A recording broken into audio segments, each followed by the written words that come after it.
Alhamdulillahirabbil alamin.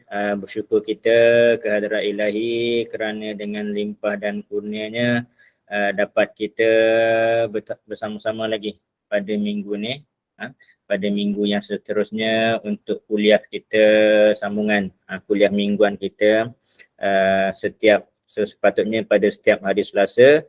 Tapi pada minggu ini kita ada sedikit beberapa sedikit halangan daripada Ustaz Sinar, maka kita tunda majlis ini kepada hari Khamis. Dan alhamdulillah, untuk pengetahuan tuan-tuan semua, pada malam ini saya stream menggunakan Google Meet berbayar. Okey, saya telah melanggan Google Meet, melanggan Google One. So dengan kos sebanyak RM43 untuk sebulan. Dan apa yang saya dah bincangkan dengan Ustaz Sinar, untuk kos langganan ini adalah hasil daripada kutipan dan sumbangan daripada tuan-tuan dan puan-puan.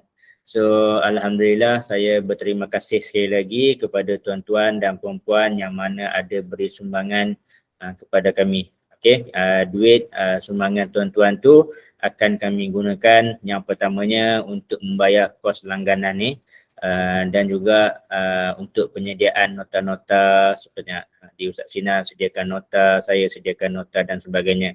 Cuma saya juga memohon izin juga daripada Ustaz Sinar, sebab bila kita berbayar langganan Google Meet ni, dia akan automatic upgrade saya punya account Google saya tu menjadi premium. So maksudnya features lain tu juga akan dapat kepada Google saya lah. Misalnya kalau Google Drive saya sebelum ni, kalau version free semua orang ada limit 15 gig sahaja. Tapi bila saya sign up subscribe Google Meet, Google One Premium, automatic Google account Google saya lain juga akan dapat beberapa benefit lain. So bermaksud duit sumbangan tuan-tuan tu tidaklah 100% purely hanya kepada Google Meet sahaja. Dia juga berkait dengan akaun-akaun lain. So maksudnya sebahagian daripada sumbangan tuan-tuan tu akan digunakan oleh saya untuk akaun Google yang lain lah. Okay, saya minta izin jugalah untuk menggunakan sumbangan tersebut. Dan insyaAllah kalau ikutkan premium dia harga RM43 untuk sebulan. So insyaAllah jika sumbangan tuan-tuan dan perempuan masih lagi istiqamah, insyaAllah kita juga akan meneruskan langganan demi memudahkan urusan-urusan kuliah dan sebagainya. Okay, insyaAllah. Ini juga pesanan saya juga kepada Ustaz Sinar juga, jika Ustaz Sinar ada nak melakukan mana-mana kuliah lain, insyaAllah boleh saya gunakan account saya, bermaksud saya akan jadi moderator untuk menyerahkan kepada Ustaz Sinar, kemudian boleh buat live tu panjang lah sikit. Okay, insyaAllah. Seterusnya tanpa saya membuang masa lagi, saya menyerahkan majlis ni kepada Ustaz Sinar untuk meneruskan bahagian pertama kuliah pada malam ini, sebelum saya sambung kuliah bahagian kedua lebih kurang anggaran dalam pukul 10. InsyaAllah pada malam ni kita tak perlu nak tukar-tukar link, tak perlu nak live. InsyaAllah kita akan terus bersiaran sehingga tamatlah lebih kurang dalam pukul 11. Okay, insyaAllah saya menyerahkan majlis kepada Ustaz Sinar. Okay. Alhamdulillah, terima kasih kepada moderator malam ni, Coach Kamarul Azli. Dengan sumbangan tuan-tuan dan puan-puan, kita dapat menghadiri majlis ilmu ini berterusan tanpa perlu kita berada sejam, lepas tu keluar, lepas tu buat link baru. Alhamdulillah. Jadi pada malam ini kita ada dua kuliah menarik. Yang pertama, teknik ruqyah yang dikembangkan akan disampaikan oleh saya, dan ke sesi kedua pula ruqyah mandiri putaran tawaf. Dan kepada sesiapa yang baru juga mengikuti kuliah-kuliah ini yang sebenarnya sudah beberapa bulan dilaksanakan, selepas sesi kuliah ini kita akan ada buka untuk soal jawab, dan soal jawab itu Kadang-kadang dia berkembang bukan hanya kepada tajuk-tajuk yang dibincangkan, tetapi tajuk-tajuk ruqyah yang lain yang pernah dibincangkan dahulu atau mungkin boleh dibincangkan pada masa hadapan. Okey, saya buka slide saya untuk kuliah kita malam ini.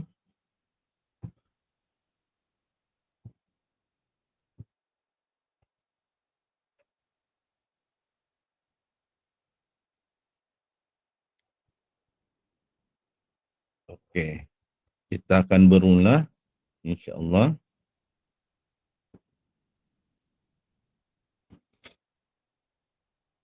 Semakin lama semakin pandai saya belajar ni dengan slide ni, jadi semakin bertambah canggihlah slide yang saya sampaikan. Okey, tajuk kuliah kita yang pertama adalah teknik ruqyah yang dikembangkan.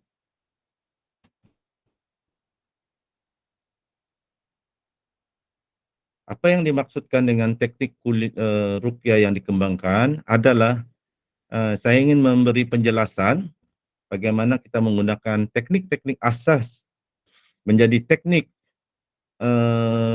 ia berkembang menjadi teknik lebih advance untuk melakukan rawatan-rawatan kepada pesakit yang berada dalam berbagai keadaan.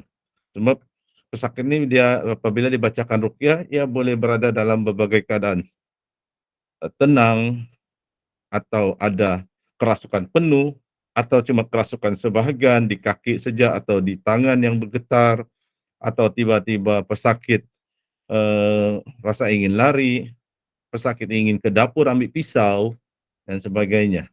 Jadi di sini saya akan berikan contoh bagaimana kuliah kita dahulu pernah kita sampaikan tentang teknik-teknik asas, saya pernah sampaikan dan Coach Kamarul pernah sampaikan. Jadi daripada teknik yang asas itu kita boleh kembangkan untuk menghadapi berbagai-bagai situasi.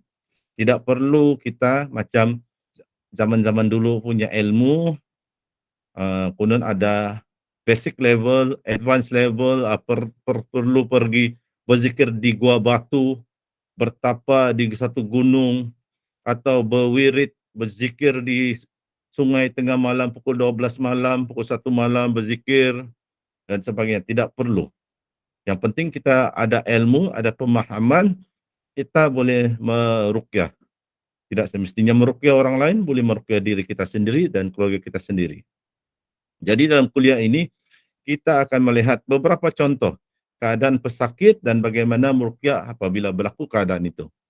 Dan antara rujukan saya adalah kitab tulisan Syekh Abu Al-Bara bin Usama Al-Ma'ani, seorang peruqyah dari Jordan, sudah 30 tahun meruqyah dan menulis kitab ensiklopedia ruqyah sebanyak lebih dari 10 jilid. Jadi ini yang kita ingin beri kefahaman. Siapa yang pernah sudah ikuti asas-asas kuliah yang dahulu seperti tajribiyah, tauqifiyah akan lebih mudah memahami kuliah-kuliah kita selepas ini. Okey, ada satu penambahan tidak ada dalam nota slide. Ada baiknya soal jawab dan juga perkongsian pengalaman testimoni daripada para sahabat ahli dalam grup Telegram Rawatan Islam, sebab dari situ kita para penceramah boleh mendapat idea apa lagi topik yang perlu dibentangkan pada masa-masa akan datang. Ada sahabat kita berkongsi bagaimana anjing menyalak apabila beliau membaca Bismillahirrahmanirrahim la yadurru ma'asmi syai'un fil ardi wala fis sama'i wa was-sami'ul alim wa was-sami'ul alim.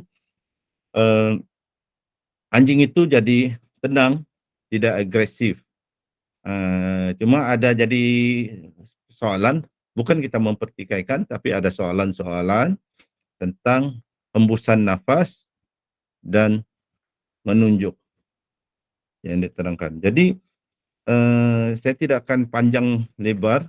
Kalau ada masa, mungkin di sesi soal jawab boleh dihuraikan. Tapi yang saya ingin ingatkan kepada para sahabat semua, para peserta yang hadir, memang ramai telah mendengar bahawa ilmu tenaga dalam ni yang juga digunakan juga dalam ilmu bela diri, digunakan juga dalam rawatan adalah tidak betul. Malah ada yang mengatakan haram. Di mana haramnya? Jadi apa kita kena faham juga dua perkara. Memang orang yang mengamal ilmu tenaga dalam ni banyak menghembus nafas, melakukan gerak-gerak seperti gerak tangan dan sebagainya. Tapi kita kena fahami bahawa bukan asal hembus nafas atau asal meniup itu tenaga dalam. Itu kita kena bukan asal meniup tenaga dalam. Asal hembus nafas tenaga dalam. Itu yang pertama. Dan juga pergerakan. Asal ada pergerakan tangan itu tenaga dalam. Tidak semestinya hembus nafas, tiup nafas atau gerak tangan itu tenaga dalam. Dan juga tenaga dalam, apakah yang dimaksud, yang menjadikan tenaga dalam itu sebahagian peruqyah mengatakan salah atau haram. Adakah karena hembus nafas itu atau pergerakan tangan? Kalau hembus nafas, bernafas ini memang Allah telah jadikan sebahagian daripada fitrah manusia. Kalau kita tidak bernafas, jangan kata dalam 1 jam, dalam beberapa minit kita boleh mati. Kalau kita cubalah tahan nafas selama 20 minit. Saya rasa tidak sampai 20 minit kita akan mati. Jadi bernafas itu memang satu yang fitrah manusia. Orang berjoging kena bernafas, orang baca Al-Quran kena mengatur nafas. Jadi bukanlah hanya karena meniup nafas itu dia menjadi bukanlah dikatakan tenaga dalam itu dia jadi haram, dia salah karena kalau merawat dia hembus nafas. Tidak, begitu juga pergerakan tangan. Pergerakan tangan. Begitu. Pergerakan tangan itu manusia orang silat pun bergerak. Gerakan langkah, gerakan tangan. Cuma orang silat dia bertebung tangan dengan kaki. Bukan pergerakan itu yang menjadikan dia salah atau haram. Yang dikatakan menjadi salah dalam tenaga dalam ini, yang dikatakan haram sebab dikatakan tenaga dalam ini ada dampingan jin. Dalam Islam tidak dibenarkan manusia sama jin berdamping. Masing-masing ada alam sendiri, masing-masing di alam sendiri. Dan juga yang dikatakan salah, ilmu tenaga dalam ni siapa yang mengkaji, saya sendiri pernah belajar tenaga dalam dahulu. Yang mengkaji, tenaga dalam ni ada falsafahnya, seperti law of attraction, Reiki dengan simbol-simbolnya, yang saya tidak akan bincangkan mendalam. Nanti kita akan buat satu kuliah ulang kaji tentang tenaga dalam ni. Saya pernah buat kuliah tentang sejarah tenaga dalam, kita boleh kembangkan lagi. Yang menjadi salah ini falsafahnya, sebab sebahagian falsafah ilmu tenaga dalam, sama ada ilmu tenaga dalam Cina, ilmu tenaga dalam India, ilmu tenaga dalam Jawa, Indonesia, ada sebahagian, atau ilmu tenaga minda Barat, sebahagian falsafahnya bertentangan dengan ajaran Islam. Macam law of attraction. Sebenarnya law of attraction itu mengajari berdoa, tapi bukan berdoa kepada Allah, berdoa kepada alam. Kononnya dengan berfikiran positif tidak salah, tidak haram. Tapi dalam falsafah law of attraction, apabila berfikiran positif, kita boleh menarik rezeki, wang, pangkat, kejayaan. Dan bila kita berfikir positif, kita seolah-olah berdoa kepada alam, alam yang akan memberikan itu. Sedangkan dalam ajaran Islam, kita berdoa kepada Allah. Yang memberi rezeki ada Allah. Alam itu sendiri diciptakan oleh Allah. Alam itu tidak ada akal fikiran. Alam itu tidak ada kuasa. Jadi itulah salahnya. Salahnya ada ilmu itu dipercayai didampingi jin, dan falsafah di dalam ilmu itu adalah bertentangan dengan ajaran Islam. bukan karena hembus nafas, bukan hanya karena gerak, yang menjadi haram. Tidak. Jadi itu yang kita yang perlu kita fahami. Oke, seterusnya kita akan melihat beberapa situasi bagaimana kita belajar asas-asas teknik ruqyah yang pernah saya ajar dan pernah juga Coach Kamarul ajar. Bagaimana kita aplikasikan di dalam situasi kita merawat anak kita atau anak saudara kita kerasukan, macam bila berlaku dia cekik leher dia sendiri atau jin merasuk mengatakan dia akan cekik, dia akan bagi pesakit tidak bernafas dan sebagainya. Jadi bagaimana kita hadapi, ada beberapa situasi sebagai contoh yang saya akan ajar di sini bagaimana menghadapinya. Dia menggunakan teknik-teknik asas, tapi dikembangkan untuk menghadapi situasi-situasi itu. Oke, jadi kita lihat situasi yang pertama. Ada jin yang mengganggu pemikiran pesakit. Pesakit bila dibacakan ruqyah, dia akan merasa sakit kepala yang luar biasa. Dan biasa antara sebab tu ada dikatakan bahwa jin ini dia antara tempat yang dia suka landing, dia suka lepak, dia suka bersarang adalah di bahagian otak. Sebab ada dan tentang jin boleh masuk ke dalam badan manusia melalui saraf, telah ada hadisnya, dalilnya yang selalu disebut ada dalam banyak buku-buku ruqyah, iaitu setan boleh mengalir dalam darah manusia. Jadi jin ini dia boleh masuk ke dalam saraf-saraf manusia, dan antara tempat yang ia selalu bersembunyi adalah di dalam otak manusia. Sebab sana dia boleh kontrol perasaan jiwa, kontrol uras saraf, tiba-tiba kaki boleh jadi lumpuh, orang boleh jadi gila. Jadi ada yang merasa sakit kepala. Jadi sangat sakit. Seperti jarum menyucuk atau seperti paku yang dicucuk ke kepala. Jadi bagaimana untuk melakukan apa yang perlu kita lakukan apabila kita baca ruqyah, mengurangkan rasa sakit yang terlalu teruk itu. Oke, inilah langkah-langkahnya. Pertama, membaca ruqyah, teruskan membaca ruqyah dan azan di telinga orang yang diganggu jin tersebut. Kedua, memercikkan air ruqyah ke kepala orang yang diganggu, diiringi bacaan bismillah dan doa-doa yang diajarkan diajarkan Nabi untuk penyembuhan penyakit. Jika ada masa, dan mungkin kita sekarang ada masa sebab kita pakai Google, yang Google One, kalau ada nanti mungkin saya akan bagi contoh doa yang boleh dibaca, dan jika ada masa kita boleh terus ijazahkan pada malam ini doa tersebut. Dan seterusnya, sambil kita membaca ruqyah, kita mengetuk-ngetuk perlahan ataupun lembut dahi pesakit. Bukan begitu bukan begitu. Pesakit mesti dilayan dengan santun. Tepuk-tepuk saja lembut. Tepuk-tepuk lembut. Bukan macam kungfu Bruce Lee. Ayah. Jangan jadi macam di tanah Arab di Mesir. Pesakit dipijak-pijak sampai mati. Dia kata jin konon dah keluar. Ada peruqyah muda, junior.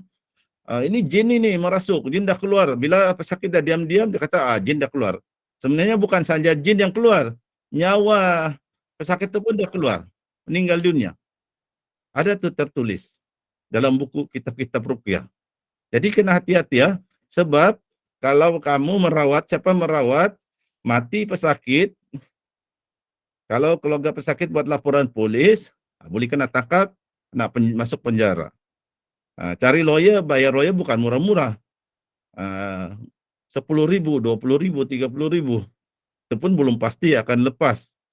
Kan membela diri. Jadi hati-hatilah. Jadi tepuk perlahan-lahan di sini. sambil kita baca ruqyah, bukan sekadar tepuk.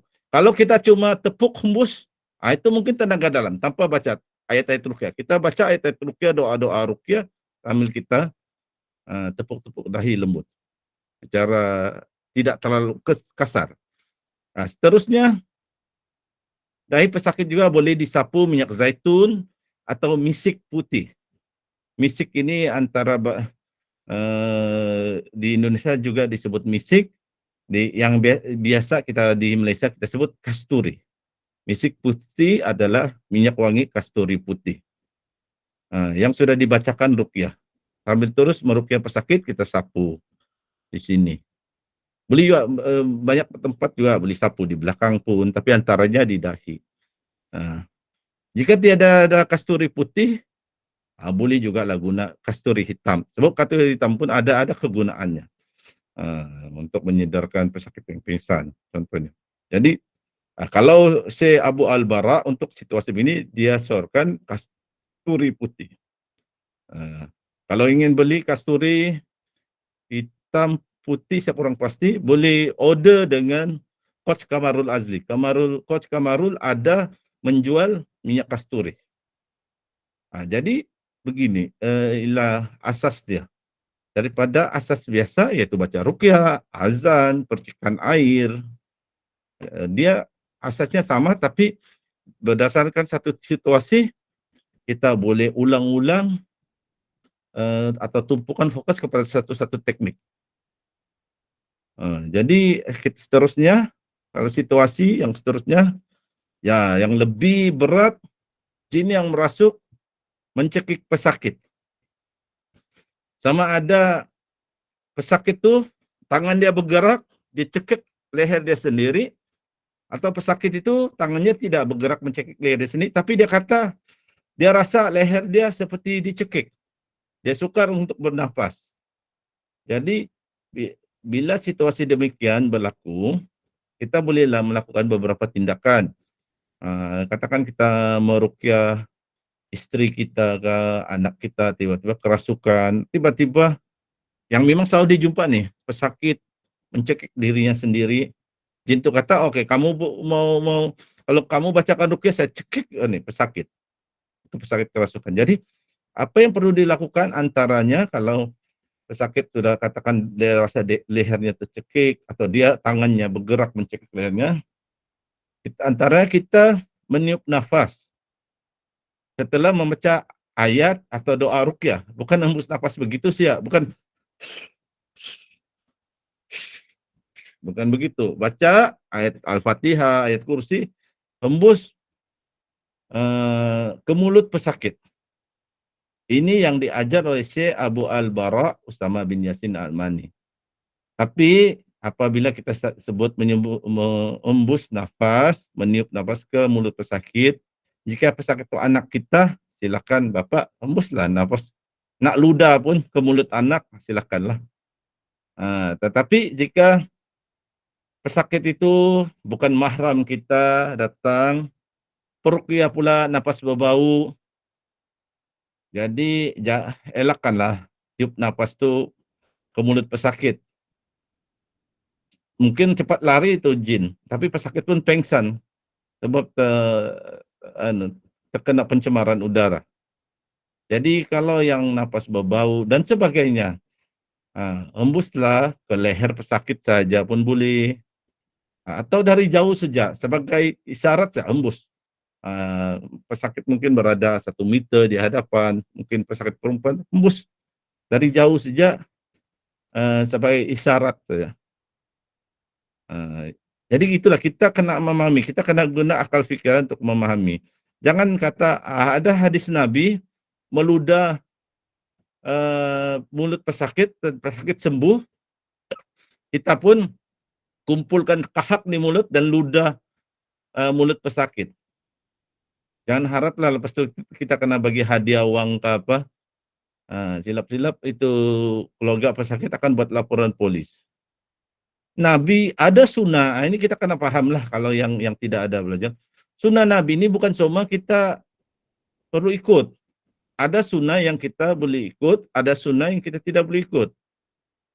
yang khusus kepada Nabi. Contohnya Nabi poligami lebih daripada 4 orang isteri. Kita tidak boleh kata, oh itu sunnah Nabi. Nabi buat, dia istrinya lebih dari 4 orang. Kita pun nak poligami lebih dari 4 orang, itu tidak boleh. Itu sunnah khusus kepada Nabi. Jadi, contohnya peluh Nabi ni wangi. So harum semerbak kasturi. Sehingga kan ada para sahabat, waktu Nabi tidur, Nabi berpeluh di padang di sebelah Mekah ni, padang pasir kan, berpeluh. Mereka ambil peluh tu dengan botol jadikan minyak wangi. Kalau kita kata, oh itu sunnah Nabi. Jadi boleh kalau gitu saya akan tanya, siapa nak ambil peluh saya? Jadikan minyak wangi. Tak ada pun orang. Sebab kita tidak sama dari segi dari Nabi, dari sudut itu. Begitu juga nafas Nabi, air liur Nabi, suci, bersih, tak ada bakteria, ada keberkatan. Jangan kita samakan, kita pun Nabi meludah, dan Nabi pun bukan meludah, dia meniup. Ini pun meniup ni ada kategori-kategorinya. Dia meniup ke nafas, ke mulut. Ini janganlah kita pun nak juga meludah. Sebab ada terjemahan, kadang-kadang terjemahan hadis Nabi itu tidak tepat. Dia kata meludah, sebenarnya bukan meludah. Nanti dia pun meludahlah ke mulut, pesakit. Lepas tu tidak semua orang pandang negatif kepada ruqyah syariah, tidak ada orang minta dirawat dengan ruqyah syariah. Jadi kita kena guna baca hadis, baca jugalah hadis, dalil, tapi kita kena tanya orang yang berilmu, macam mana memahami sesuatu perkara itu. Jadi kita boleh hembus di leher pun boleh, yang tempat dia rasa tercekik. Kedua, memberi pesakit minum dengan air yang telah diruqyah. Kebaikannya sebab air itu telah diruqyah, dia akan menyerap ke seluruh nadi, ke perut, ke urat-urat saraf. Jadi bagus untuk dia minum air ruqyah. Ketiga, kita boleh menepuk leher, terutama bagian dekat kerongkong, kan dekat kerongkong. Cuma yang kerongkong ni janganlah kita karate macam orang karate, boleh mati orang, boleh pengsan, tepuk-tepuk ringan saja. Kita tepuk-tepuk, atau kita usap-usap sambil kita baca ayat-ayat ruqyah atau doa-doa ruqyah. Seterusnya kita boleh membaca bismillah dan memercikkan air di dada atau mengurut dan menyapu dada pesakit itu menggunakan minyak zaitun atau dengan minyak kasturi putih. Cuma kita kena ingat, adab. Dulu saya pernah, kalau saya tidak silap, kuliah tentang adab-adab ruqyah ni. Antara dia kita kena ingat, jika peruqyah dan pesakit berlainan jantina, bukan mahram, maka tidak boleh mengusap dada pesakit, kecuali ia adalah pesakit wanita tu dan yang merawat tu adalah suaminya atau mahramnya, dua-dua perempuan. Jangan pesakit perempuan perawat lelaki yang tidak ada hubungan, dia pergi usap dada. Kalau usap dada, saya nasihatkan pesakit atau keluarga pesakit terus tampar perawat tu. Tampar, kalau beli tendang, kalau pandai taekwondo tendang flying kick terus di muka perawat tu, terus ucapkan bye bye. Jangan jadi kita kena ingat adab lah, adab merawat yang pernah juga disampaikan dalam kuliah. Jadi itu. Seterusnya,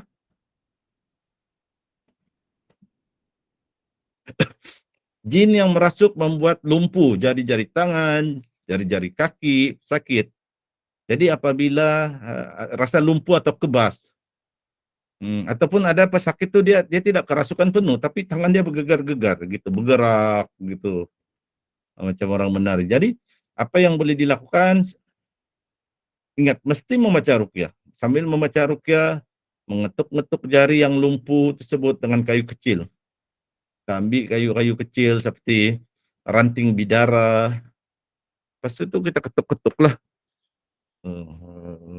Apa-apalah alat kah, ataupun dengan jari pun boleh kita ketuk-ketuk sambil baca ayat-ayat ruqyah, doa-doa ruqyah. Kita ketuk-ketuk, guna apa sih alat, jari pun boleh. Kalau bukan lain berjantina, bukan mahram, pakai alat lah, ketuk-ketuk. Jadi atau kita boleh membaca bismillah mengoleskan atau menyapu minyak zaitun atau minyak kasturi putih yang telah diruqyah pada jari-jari yang lumpuh atau kebas-kebas tuh.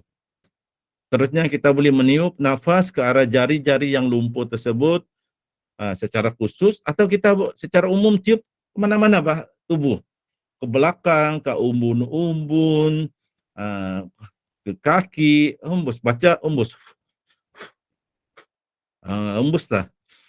Cuma seperti yang diingatkan, kalau peruqyah itu nafas berbau, janganlah suruh pesakit itu buka mulut dan hembus, terutama hembus dengan air ludah ke mulut pesakit. Kalau pesakit itu istri orang, silap-silap suami dia tumbuk terus tuh perawat, atau buat laporan polis, atau dia lapor pergi KKM. Dia kata ni perawat ni mungkin tidak tauliah nih, bagus KKM ambil tindakan. Jadi kita kenalah faham adab-adab meruqyah juga. Terusnya, jin yang merasuk membuat pesakit muntah teruk. Memang kebiasaan bila pesakit ada diganggu jin, apabila dibaca ruqyah, antara kesan dia boleh bereaksi muntah. Tapi ada muntah yang mengerikan. Hampir penuh satu baldi masih muntah lagi. Itu yang kita takut. Nanti apalagi ada yang ada tinggal dalam badan dia, kalau dia muntah begitu banyak, ada air lagi tinggal dalam badan dia. Jadi apabila muntah terlalu teruk, muntah dekat satu baldi masih muntah, atau bila muntah keluarlah benda-benda, ini ada serangga lah keluar dari muntah tu, ada rambut lah keluar daripada muntah tu. Satu pesakit kalau terutama dia asik muntah saja, kalau dia berbaring ke apa, dia bagi dia dalam posisi duduk, supaya pernafasan dia tidak terganggu. Berbanding kalau dia baring, lebih baik dia duduk, dia menyandar ke di sofa. Lepas tu peruqyah juga meniup nafas setelah baca ruqyah. Contohnya baca bismillahirrahmanirrahim, ismi syai'un fil ardi wala fis samai wa samiul alim. Contohnya begitu. Jangan hembus saja tanpa baca ayat Quran. Boleh hembus ke mulut pesakit, tapi itulah kita kena kita kena fikir sendiri. Kalau nafas kita punya wangi seperti kasturi, silakanlah hembus ke mulut. Tapi kalau tidak, hembus sajalah ke dada ke leher atau dari jauh sebagai isyarat sahaja. Seterusnya, membaca bismillah sambil menyapu dada pesakit dengan minyak zaitun atau minyak misik putih, yaitu kasturi putih yang telah diruqyah. Dan ingat kembali adab-adab meruqyah, lelaki perempuan ada adab dia, tidak boleh bersentuhan. Seterusnya, menempuk-nempuk dada dan belakang pesakit sambil terus membaca ruqyah. Tepuk-tepuk dada belakang, tepuk-tepuk yang tidak terlalu kuat, bukan macam Bruce Lee memukul orang, hayya gitu, muntah darah, mati pesakit. Tepuk-tepuk ringan, bukan yang secara keras. Memang ada riwayat Syekhul Islam Ibnu Taimiyah menepuk-nepuk, ada itu dalam buku ruqyah, mengatakan dia memukul pesakit sebanyak 300 kali kalau saya tidak silap. Kalau pesakit itu dalam keadaan biasa mungkin mati dah pesakit itu. Tapi itu ulama Ibnu Taimiyah yang pakar, dia boleh tahu pesakit itu kerasukan penuh atau tidak. Cobalah kita ambil tongkat, pukullah 300 kali. Kita boleh tahu itu pesakit kerasukan penuh atau tidak. Ada pesakit dia tidak kerasukan penuh, dia boleh merasa sakit bila kita pukul. Kalau pesakit mati, silakanlah cari lawyer, bayar 6,000, 10,000 kalau kena dakwah dituduh membunuh. Membunuh tanpa niat. Membunuh dengan niat hukuman gantung, membunuh tanpa niat penjara seumur hidup. Jadi berhati-hatilah. Jangan baca saja buku tanpa berfikir. Kita gunalah akal fikiran kita berfikir. Yang dilakukan Ibnu Taimiyah itu tidak semestinya kita ikuti, walaupun dia ulama besar. Sebab dia situasinya berbeza, dia tahu menilai. Berbanding kita, mungkin penilaian kita tidak tepat. Okey, jadi kita tepuk-tepuk dada dan belakang pesakit, dan seterusnya kita baca bismillah dan berilah minum air yang telah diruqyah. Ataupun boleh minum madu murni, madu asli yang telah pun dibacakan ruqyah. InsyaAllah dia boleh dia beransur-ansur tidak akan muntah. Seterusnya, jin yang merasuk membuat pesakit terasa sakit jantung atau dada. Dia rasa, dada saya rasa sempit lah, saya rasa susah bernafas, saya rasa jantung saya macam berhenti. Ada tu pesakit yang rasa jantungnya seperti berhenti berdenyut. Kalau berhenti berdenyut berapa saat, berapa minit, mungkin boleh mati. Jadi jangan panik. Kalau dia sapu-sapu dada, dia sebab ajal di tangan Allah. Allah yang tentukan ajal. Kalau Allah tidak tentukan ajal seorang tu hari itu, dia tidak akan mati juga. Jadi tenang. Apabila dia sakit, dia kata sakit jantung, sakit dada, saya pernah alami. Nanti saya boleh cerita peristiwa kalau ada masa. Orang jumpa saya, lepas tu dada saya terasa seperti jantung saya dipicit. Dan apa yang saya lakukan, baca zikir dalam hati lah.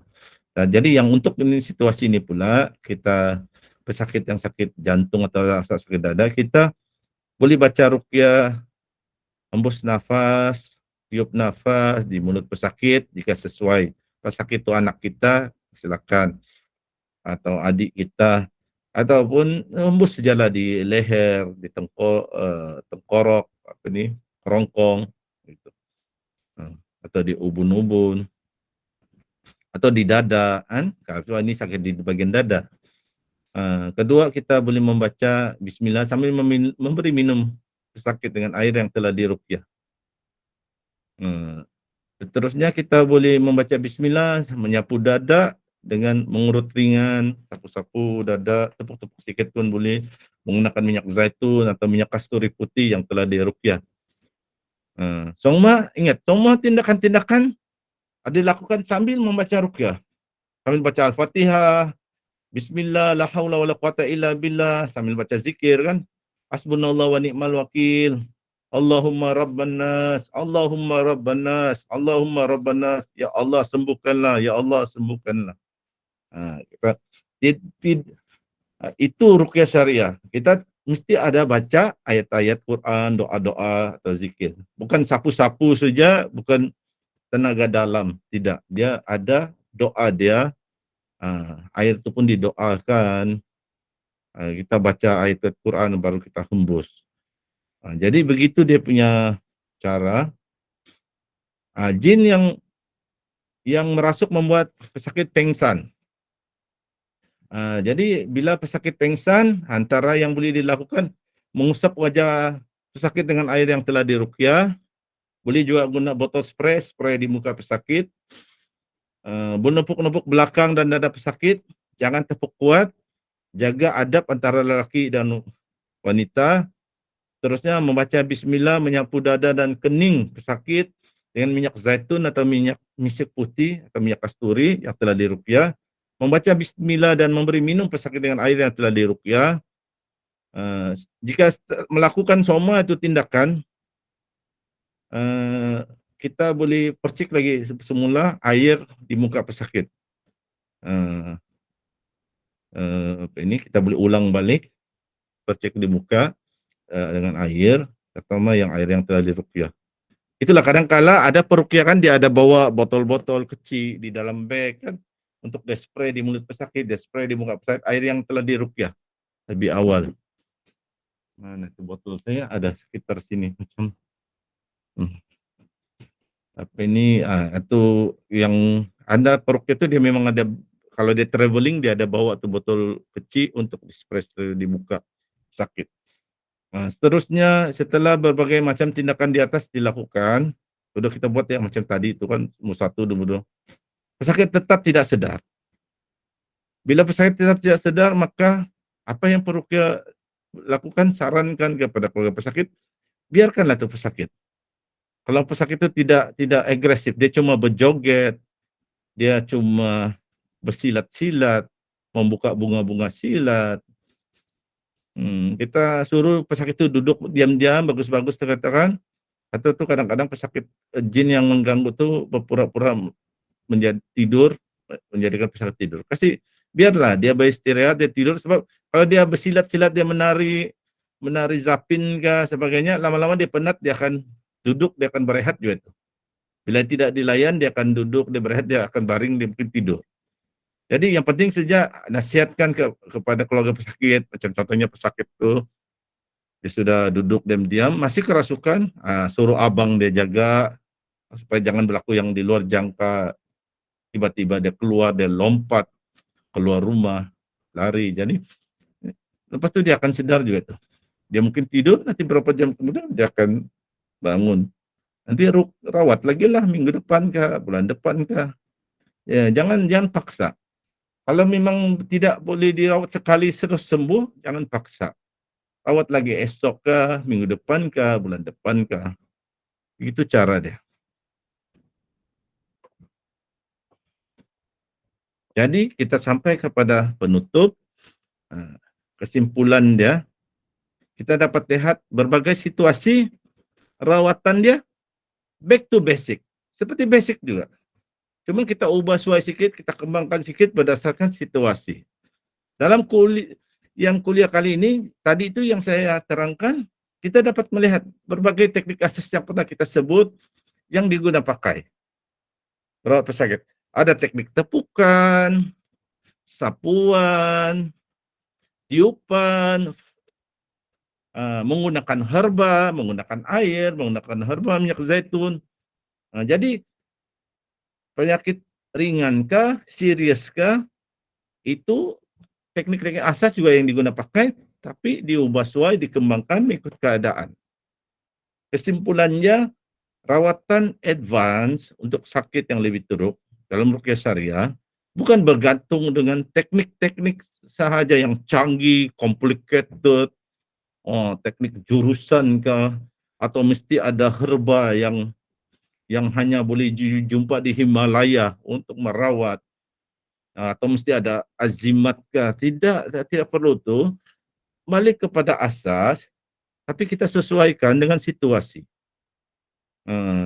Jadi kita teknik-teknik asas tu perlu dipelajari, diingati, difahami, dan banyak pengalaman kita boleh gunakan untuk berbagai-bagai situasi kita merawat. Dan teknik-teknik yang saya ajar tadi itu antaranya ada diajar oleh Syekh Abu Al-Bara Usama Yasin Al-Ma'ani di dalam buku beliau. Jadi kita okey. Yang doa tadi, apa doa yang ada dua doa kita boleh boleh bacakan. Yang kalau sakit tu rasa macam sakit kepala yang sangat berat. Saya ajar ada dua doa ni, yang doa ni juga diajar oleh Syekh Abu Al-Bara Usama bin Yasin Al-Ma'ani. Antara dia yang doa-doa ni yang famous, sebab ini doa daripada hadis Nabi, ini doa daripada hadis riwayat Tirmizi. Bacaannya, As'alullahal azim Rabbal arsyil azim ayyashfiyak. Yang bermaksud, yang penting kita kena fahami, kena ketahui maksudnya. Walaupun tidak tahu dengan tepat, kita kena fahami.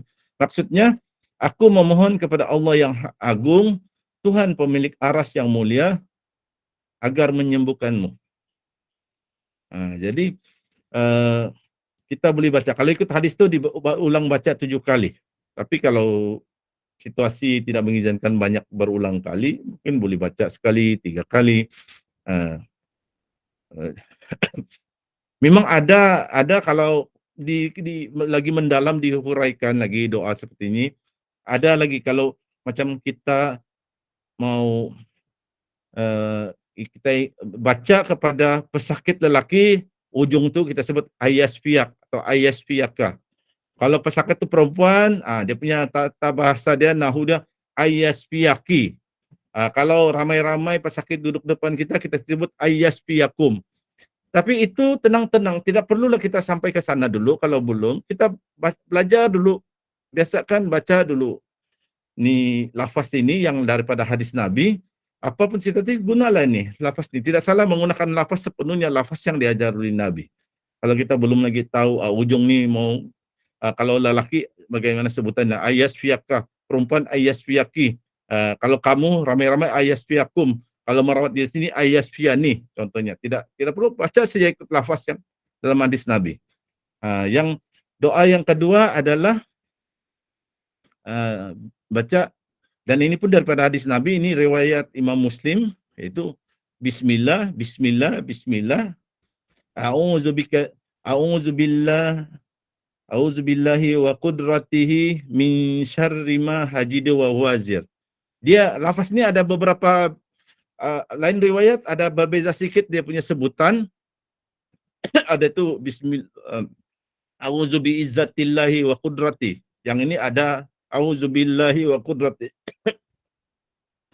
Memang ada beberapa hadis, ada lain riwayat ada perbezaan sedikit lafaz, tidak masalah. Pilihlah mana yang kita diajar oleh guru kita, itulah yang kita amalkan. Yang penting kita tahu dia punya makna, yaitu dengan nama Allah, aku berlindung kepada Allah dan kekuasaannya daripada kejahatan penyakit yang aku deritai dan khawatiri. Kalau kita tidak tahu macam yang tukar ganti nama tu, kita baca saja lafaz ini. Kalau kita masih tidak macam tidak, kalau contohnya kalau kita berdoa untuk ramai-ramai, sepatutnya na'udzubillahi wa qudratihi min syarri ma tajidu wa tuhazir. Contohnya lah. Kita ikut saja lafaz yang ada daripada hadis Nabi, boleh untuk lelaki kah, untuk perempuan kah, untuk diri sendiri. Nanti sedikit demi sedikit baru kita belajar lagi. Doa ni mungkin lafaz dia berubah kalau untuk pesakit lelaki, kalau pesakit perempuan lafaz dia berubah. Beransur tu step by step, sedikit demi sedikit kita belajar. Jadi itu sahaja. Jadi perlukah saya ijazahkan hari ini dua ayat ini, atau kemudian, atau kalau ijazah melalui online ni ringkas sajalah. Dia beza dengan ijazah yang berdepan dengan guru ni, dia panjang sikit. Guru kena dengar bacaan tu yang dia puas hati, baru dia ijazahkan. Ini saya baca saja, kamu ikut tanpa baca mikrofon. Okeylah, saya kita ambil lagi berapa minit, saya ijazahkan lah. Sebab kita sekarang ni ada berbayar, tidak ada kerisauan daripada time up expire. Okey. Jadi untuk ini dengar saya baca, lepas tu ikut masing-masing, tidak payah buka mikrofon.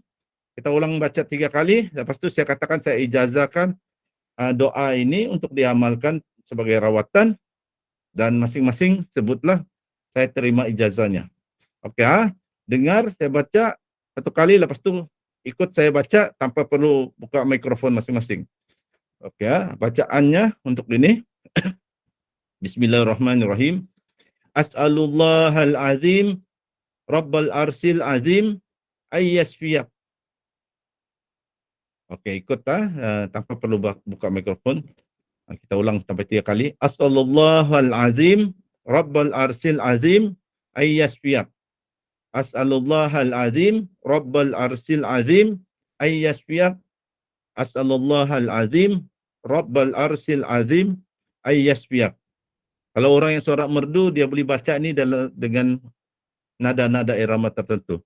Dan makna ayat ini adalah doa ni, aku memohon kepada Allah yang agung, Tuhan pemilik aras yang mulia, agar menyembuhkanmu ataupun untuk menyembuhkanmu. Okey. Dengan ini saya ijazahkan doa ini kepada para peserta yang hadir pada malam ini. Okey, seterusnya doa yang kedua, dengan sekali saya baca, lepas tu ikut 3 kali, lepas tu saya ijazahkan. Bismillahirrahmanirrahim. Bismillah, Bismillah, Bismillah. A'udzu billahi wa qudratihi min syarri ma hajidu wa huwazir. Ya, Bismillah, Bismillah, Bismillah.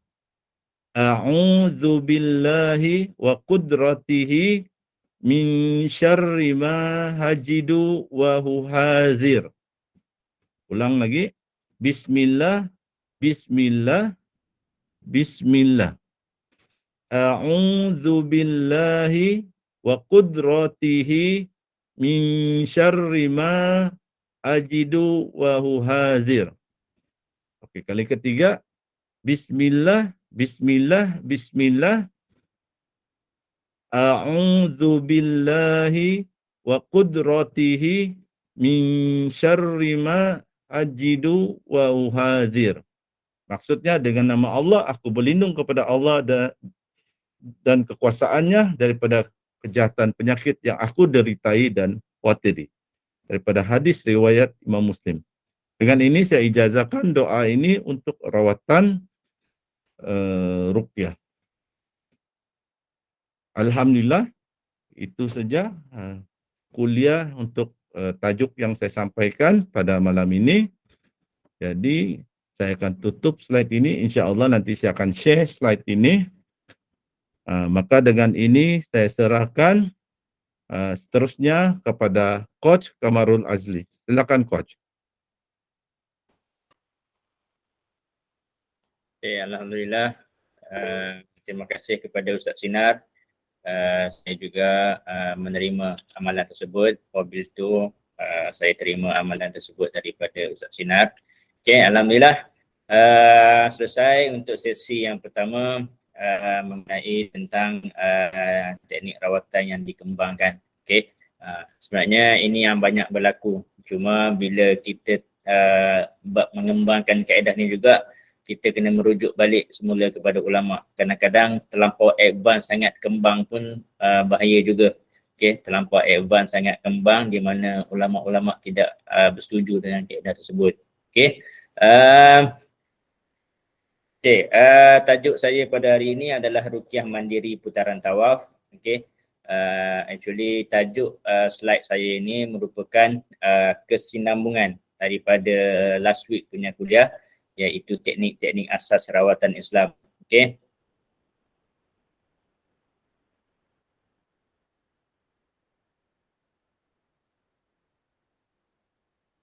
Sekejap, saya nak share slide.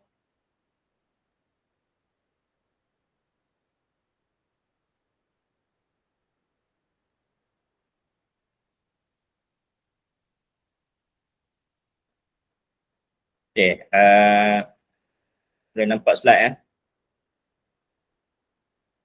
Boleh nampak. Alhamdulillah. Ruqyah mandiri putaran tawaf ni merupakan kesinambungan tajuk kuliah saya dalam minggu lepas. Okay. Dalam kuliah minggu lepas saya menjelaskan ataupun memperincikan tentang teknik-teknik perawatan ruqyah, teknik-teknik sentuhan, teknik-teknik tepukan, teknik-teknik pijitan, okay. Usapan, tiupan, semua-semua teknik-teknik tu lah. So dalam ruqyah mandiri putaran tawaf ni pula salah satu method untuk kita aplikasikan teknik-teknik tersebut, okay? Mengaplikasikan teknik-teknik tersebut. So di mana kesemua teknik-teknik asas tadi kita membaca ayat ruqyah sambil menyentuh tempat sakit, kita membaca sambil menepuk di tempat sakit, menekan di tempat yang sakit, kita menggabungkan kesemuanya dalam satu teknik rawatan, teknik ruqyah mandiri putaran tawaf. Okay. Teknik ini banyak diajarkan oleh guru-guru yang berasal daripada Indonesia, diajarkan oleh guru saya Ustaz Eri, Ustaz Nuruddin dan juga almarhum Tuan Guru Ustaz Perdana. Okay. Okay.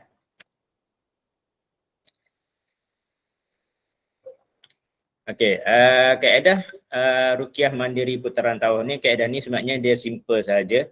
Okay, saya akan buat demonstrasi praktikal bersama dengan tuan-tuan dan puan-puan. So di mana tuan-tuan dan puan-puan yang bersama dengan saya di dalam kuliah online boleh ikut bacaan dan perbuatan saya seperti yang nampak di dalam webcam lah. Okay, so bacaan untuk ruqyah mandiri putaran tawaf yang saya nak ajar ni menggunakan bacaan-bacaan yang asas, iaitu Al-Fatihah, Ayatul Kursi, 3 Qul, selawat, okay, doa dan niat. Okay, ini adalah bacaan asas sahaja.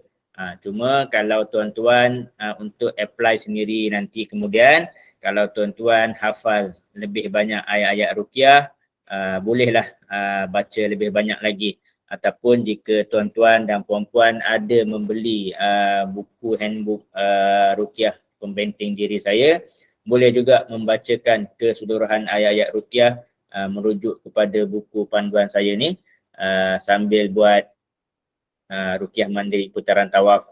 Cuma dalam untuk sesi demo ni saya tak baca keseluruhan ayat-ayat ruqyah. Saya hanya bacakan yang pendek sahaja sebagai asas. Nanti tuan-tuan boleh gunakan, boleh kembangkan sendiri. Okey. Yang ni bersiap sedia semua. Boleh amalkan bersama dengan saya. Okey. Yang pertama kita angkat tangan, kita akan bacakan dulu surah Al-Fatihah, ayat kursi, 3 qul, selawat dan juga niat. Okey. Kita bacakan bersama-sama dengan saya.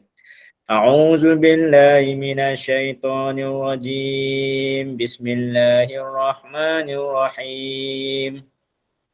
Alhamdulillahi rabbil alamin. Ar-Rahmanir Rahim. Maliki yaumiddin. Iyyaka na'budu wa iyyaka nasta'in. Ihdinas siratal mustaqim.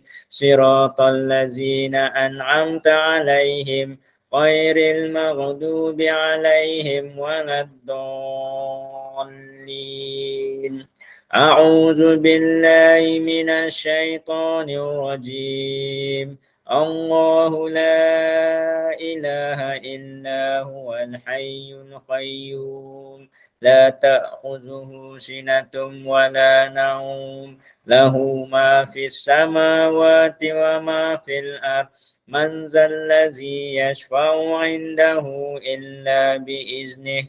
Ya'lamu ma baina aydihim wa ma khalfahum wa la yuhituna bi syai'in min 'ilmihi illa bima syaa' wasi'a kursiyyuhu as-samawati wal ardh wa la ya'uduhu hifdzuhuma wa huwal 'aliyyul 'azim.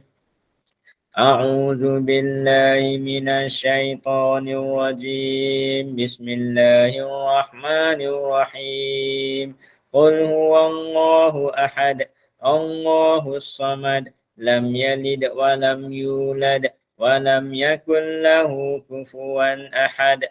Bismillahirrahmanirrahim. Qul a'udzu birabbil falaq min syarri ma khalaq. Wa min syarri ghasiqin iza waqab wa min syarrin naffasati fil 'uqad wa min syarri hasidin iza hasad. Bismillahirrahmanirrahim. Qul a'udzu birabbin nas, malikin nas, ilahin nas, min syarril waswasil khannas. Allazi yuwaswisu fi sudurin nas minal jinnati wan nas. Kemudian kita boleh baca selawat. Selawat ni boleh pilih mana-mana selawat yang kita hafal, ataupun kalau nak baca selawat sifat boleh, selawat biasa juga boleh. Allahumma salli ala Sayyidina Muhammad tibbil qulubi wa dawaiha wa afiatil abdani wa shifaiha wa nuril absari wa diyaiha wa khutil arwahi wa ghizaiha wa ala alihi wa sahbihi wa sallam. Okey, kemudian doa dan niat. Okey, kita doa, kita niatkan, ya Allah ya Tuhanku, dengan rahmat-Mu ya Allah, dengan rahmat-Mu ya Allah, dengan keberkatan ayat-ayat Al-Quran yang telah kubacakan tadi, Engkau jadikan ianya sebagai penawar dan penyembuh bagi segala penyakit kami. Ya Allah ya Tuhanku, dengan keberkatan ayat-ayat ruqyah yang aku bacakan tadi, aku berhajat ya Allah untuk menarik buang segala gangguan-gangguan jin yang berada di dalam tubuh badanku. Ya Allah ya Tuhanku, dengan rahmat-Mu ya Allah, dengan keberkatan ayat-ayat Quran ini ya Allah, Engkau hancurkanlah ya Allah segala ikatan-ikatan saka. Engkau putuskan segala perjanjian-perjanjian jin saka. Engkau musnahkan ya Allah segala simpulan-simpulan sihir. Engkau hancurkan ya Allah segala ikatan-ikatan sihir. Engkau keluarkan sihir-sihir daripada tubuh badan kami. Engkau keluarkan ya Allah gangguan-gangguan jin yang berada dalam tubuh badan kami ya Allah. Amin amin ya rabbal alamin. Kemudian kita tiup pada tapak tangan. Okey, kemudian kita letak di perut ataupun di bahagian badan. Untuk demo ni kita tunjuk di perut. Kita ulang baca ayat kursi lagi sekali sambil kita membuat putaran tawaf. Okey, memusing tangan mengikut putaran lawan jam. Okey. Cuma kalau mungkin dalam video ni dia nampak macam terbalik sikit lah. Mungkin dia mirror image. Okey. A'udzu billahi minasyaitonir rajim. Allahu la ilaha illa huwal hayyul qayyum. La ta'khuzuhu sinatun wa la naum. Lahu ma fis samawati wa ma fil ardh. Man zallazi yashfa'u 'indahu illa biiznih. Ya'lamu ma baina aydihim wa ma khalfahum. ولا يحيطون بشيء من علمه إلا بما شاء وسع كرسيه السماوات والأرض ولا يؤوده حفظهما وهو العلي العظيم. Sambil kita buat putaran ni, kita niat untuk mengumpulkan semua penyakit-penyakit yang berada di dalam perut. Okey, kemudian daripada perut kita tarik naik ke dada, naik ke leher sampai ke mulut. Niat kita untuk tarik dan buang. Bismillahirrahmanirrahim. Tarik lagi daripada perut, naik ke dada, naik ke leher. Bismillahirrahmanirrahim. Okey, bacaan ni kita boleh ulangkan beberapa kali. Kita boleh baca ayat kursi ataupun kita boleh tukar dengan surah Al-Ikhlas, Al-Falaq ataupun An-Nas. Kita boleh gile-gile tukar. Buat berulang kali, kita niat tarik untuk tarik dan buang. Okey, ini bahagian di perut. Kalau kita sakit di tangan, kita boleh juga buat putaran tawaf tu di bahagian tangan. Bismillahirrahmanirrahim. Qul huwallahu ahad, Allahus samad, lam yalid wa lam yulad wa lam yakul lahu kufuwan ahad. Tarik daripada bau sampai ke hujung. Bismillahirrahmanirrahim. Bismillahirrahmanirrahim. Bismillahirrahmanirrahim. Kalau kita sakit kepala, denyut-denyut, maka kita menumpukan di bahagian kepala. Bismillahirrahmanirrahim. Qul huwallahu ahad, Allahus samad, lam yalid wa lam yulad wa lam yakul lahu kufuwan ahad. Kemudian kita tarik daripada kepala turun ke muka. Bismillahirrahmanirrahim. Bismillahirrahmanirrahim. Bismillahirrahmanirrahim. Semasa kita sapu ni, kita niatkan untuk menarik buang segala penyakit-penyakit yang berada di dalam tubuh badan kita. So kita kena ubah suai tempat ni mengikut kat mana yang kita sakit. Kita sakit di bahu, kita buat putaran tawaf dan kita tarik buang di bahu. Sakit kepala, kita buat putaran tawaf di kepala dan tarik buang di kepala. Kalau sakit di bahagian perut, kita buat putaran tawaf dan kita buangkan di mulut. Okay, kalau kita sakit di belah bawah yang mungkin saya tak dapat tunjuk dalam video, kita buat putaran tawaf di bahagian kaki dan lutut, kita tolak buang ke hujung-hujung kaki. Okay. Kaedah Ruqyah Mandiri putaran tawaf ni dia kaedah yang sangat simple sahaja. So boleh dipraktikkan setiap hari. Okay, setiap hari di rumah. Amalkan paling kurang kita amalkan lebih kurang 10 minit satu sesi, lebih kurang 10 minit ke 15 minit. Cuma kita ulang-ulang lah. Baca ayat kursi, mungkin kita ulang surah Al-Fatihah, mungkin kita ulang Al-Mu'awwizat, ataupun jika kita ada baca ayat-ayat lain, kita boleh baca ayat-ayat lain. Kalau tuan-tuan dah boleh dah menghafal ayat pembatas sihir misalnya, so sambil buat putaran tawaf di kepala tu dengan membaca ayat pembatas sihir. Kalau kita dah memang hafal ayat nafas siptum, sambil kita buat putaran tawaf dan sambil membaca ayat nafas siptum. Afahasibtum annama khalaqnakum abasaw wa annakum ilaina la turja'un. Fata'alallahul malikul haqq. La ilaha illa huwa rabbul arsyil karim. Wa may yad'u ma'allahi ilahan akhara la burhana lahu bih. Fa innama hisabuhu 'inda rabbih. Innahu la yuflihul kafirun wa qur rabbighfir warham wa anta khairur rahimin. Kita tarik daripada tangan.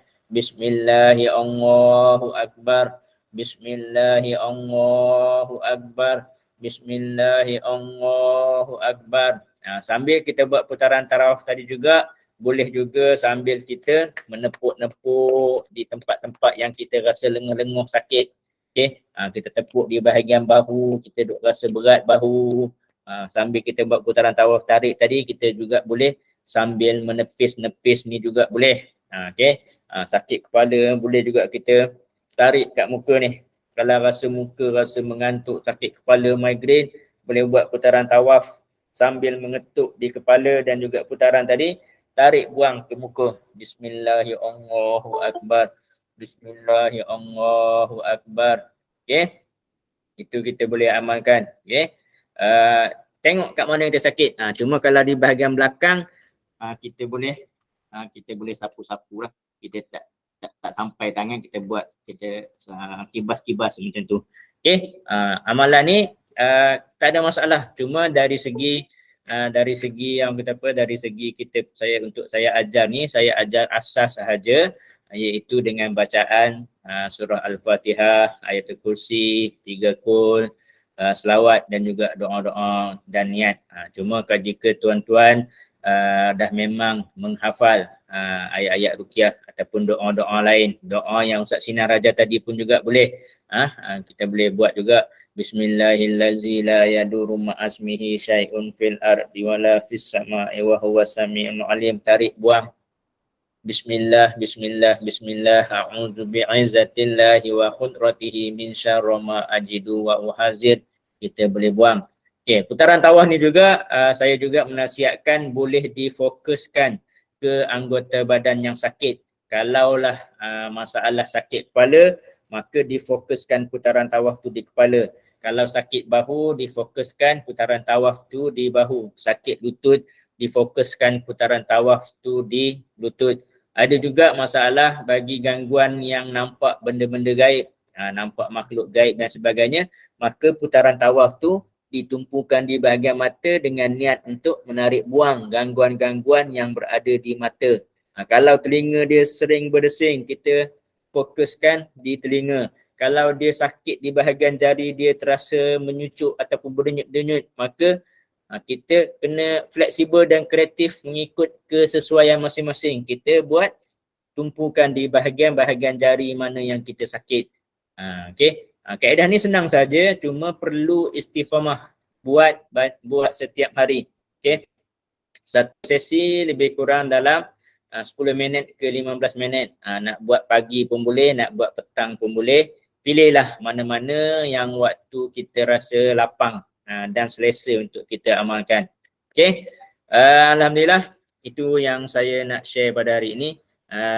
Sebelum saya buka kepada sesi soal jawab, saya nak mengijazahkan kaedah ruqyah mandiri putaran tawaf tersebut.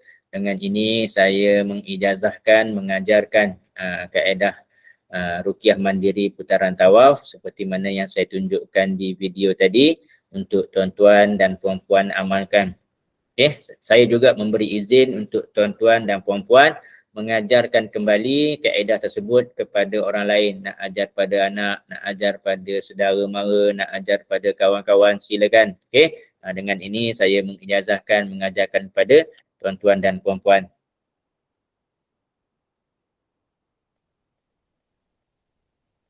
Okey, alhamdulillah untuk kuliah saya ringkas saja. Ruqyah mandiri putaran tawaf, insya-Allah. Boleh kita untuk kuliah saya dah tutup untuk malam ni. Kita buka kepada sesi soal jawab, ataupun jika tadi semasa buat ruqyah mandiri putaran tawaf, jika ada yang rasa sendawa ke, keluar angin ke, nak termuntah ke, mungkin boleh komen sikit, feedback ke. Sebab tadi buat sekejap saja, ringkas sahaja. Okey.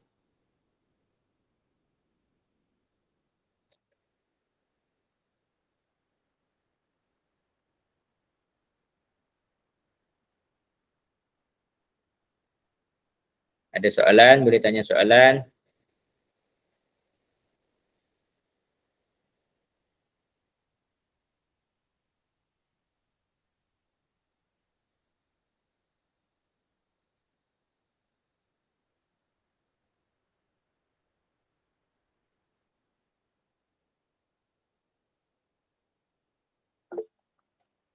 Okay, boleh tanya terus. Abang Isa boleh terus bertanya. Assalamualaikum Coach. Nak bertanya Salam. sikit, macam mana cara kalau kita ni nak mengubat orang yang kena sakit gatal tu di bahagian kawasan pangkal peha dan juga di bahagian perut di bahagian hari-hari. Selain daripada kita ruqyah ni, adakah bahan-bahan yang kita boleh gunakan untuk mandi ataupun sapu dan sebagainya?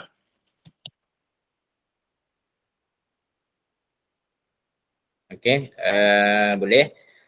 Untuk gangguan yang tempat-tempat agak sulit ni, tempat-tempat sulit, dia terasa gatal dan sebagainya itu, biasanya kita jangan sentuh lah. Okey, kita jangan sentuh. Kita ruqyah macam biasa, ataupun biasanya saya akan ruqyahkan pada minyak. Okey, boleh guna minyak bidara ke, minyak zaitun ke, kita ruqyahkan pada minyak. Kemudian kita bekalkan kepada pesakit, minta pesakit tu sendiri yang sapu kat rumah nanti. So semasa sesi ruqyah berdepan dengan perawat, cukup kita bacakan ruqyah, kita tepuk-tepuk belakang atau picit leher sahaja semasa sesi tersebut. Yang selebihnya tu pesakit tu sendiri kena amalkan. Sebab tu pentingnya kita kena mengajarkan kepada pesakit amalan-amalan. So macam amalan ruqyah mandiri ni, kita memang kena ajarkan kepada pesakit supaya pesakit tu amalkan sendiri di rumah dan dia sendiri boleh sapu di tempat, dia boleh sapu dan usap di tempat-tempat yang dia gatal tu lah. Bukan kita perawat yang sapu, dia boleh sapu sendiri. Okay, itu jawapan daripada saya. Mungkin Ustaz Sinar ada nak tambah.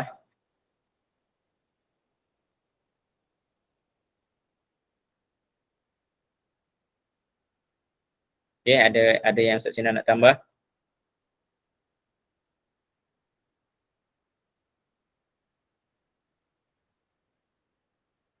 Kalau tak ada tambah, kita teruskan kepada soalan Samsul Zulani. Assalamualaikum Ustaz, ada tak kes pesakit agresif menumbuk perawat? Okey, memang ada lah. Okey, ini adalah asam garam menjadi perawat. Memang ada masa dan ketika bertemu dengan kerasukan yang agresif, jin bersilat, jin menjadi macam harimau, jin yang mengamuk, menari dan sebagainya. So ini bergantung kepada kemahiran dan pengalaman perawat. Tiada SOP yang spesifik untuk hadapi kes-kes agresif ni. Dia betul-betul purely kena bergantung atas situasi dan keadaan. Sebab tu berdasarkan pengalaman sahaja yang kita boleh handle. Semakin ramai kita jumpa kes, semakin ramai yang kita bantu rawat, insya-Allah kita akan dapat cara tu sendiri untuk handle kes-kes tersebut. Okey. Soalan seterusnya daripada Pangeran Fazilah, jauh peserta kita ni daripada Brunei, kalau tak salah saya lah. Okay. Kita buat putaran Kaabah, putaran tawaf, tempat kaki kiri dan kaki kanan. Boleh guna kedua tangan untuk sekali jalan. Boleh. Nak buat guna dua-dua tangan serentak pun boleh. Nak buat sebelah demi sebelah pun boleh. Nak buat guna satu tangan saja juga boleh, tak ada masalah. Dia tak ada sampai pengkhususan ataupun restriction yang begitu ketat macam tu. Ini kaedah ni adalah sekadar kaedah untuk menguatkan kekuatan niat kita sahaja. Okey, sambil kita dan juga kita mengambil barakah kaedah sunnah di mana Rasulullah menyentuh di tempat yang sakit. So kita menyentuh di tempat yang sakit. So nak guna sentuhan tangan kiri ke tangan kanan ke, nak putar serentak ke, nak buat satu demi satu ke, tak jadi masalah, boleh belaka. Okey. Ada soalan yang seterusnya? Boleh bertanya soalan.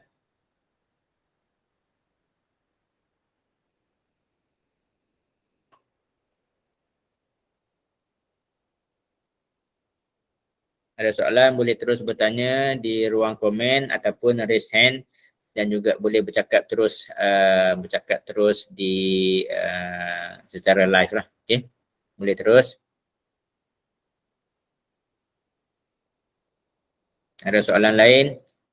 Sama ada soalan yang berkaitan dengan teknik ruqyah mandiri ataupun kuliah daripada Ustaz Sinar, ataupun soalan-soalan secara umum tentang rawatan Islam juga boleh, tak ada masalah.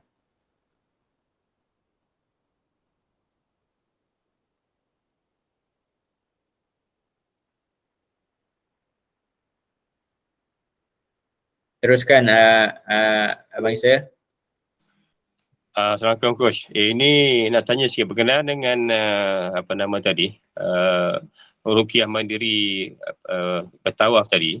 Selain daripada kita buat pada diri kita, bolehkah kita buat pada misalnya anak kita ke, ataupun misalnya anak kecil dia tak tahu nak buat apa kan, bolehkah kita buat pada anak tu?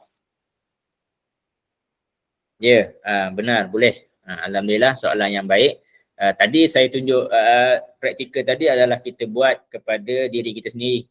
So kita juga boleh apply teknik yang sama, metod yang sama kepada orang lain.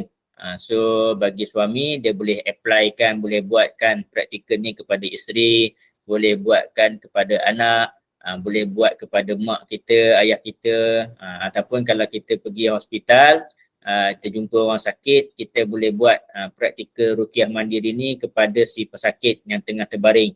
Cuma mungkin kita kena perlahan-lahan sikit lah, hanya sekadar mengusap-usap sahaja dengan niat kita nak menarik buang. So tak ada masalah, teknik yang sama, kaedah yang sama, cuma bezanya kita buat pada diri kita ataupun kita buat kepada orang lain, tak jadi masalah. Okay, Alhamdulillah. Teruskan dengan soalan. Okay, soalan daripada Muhammad Yasin. Assalamualaikum Ustaz. Waalaikumsalam. Kalau kita meruqyah tidak boleh disentuh di bahagian dada ketika baca ayat ruqyah, kita nak buat macam mana? Ia bukan mahram. Okay, sebab tu ini lebih kepada kena masuk kelas. Okay, lebih detail kalau masuk kelas. Sebab tu kalau ruqyah sesi praktikal semasa kelas, biasanya perawat ruqyah akan menyentuh di bahagian belakang. So kita tak menyentuh di bahagian depan. Walaupun sakit tu di bahagian dada, kita boleh menyentuh di bahagian belakang yang setentang dengan dada. Ini lebih kepada kemahiran.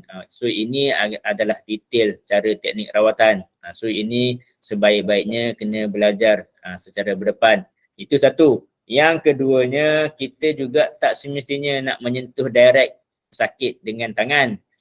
Kalau yang mana yang ikut kelas saya, memang kita dah ajar gunakan kayu, gunakan rotan, gunakan apa-apa juga objek macam ni. Ni ada tripod ni. So kita boleh menyentuh pesakit dengan menggunakan kayu. Kita boleh menggunakan apa-apa bahan lain.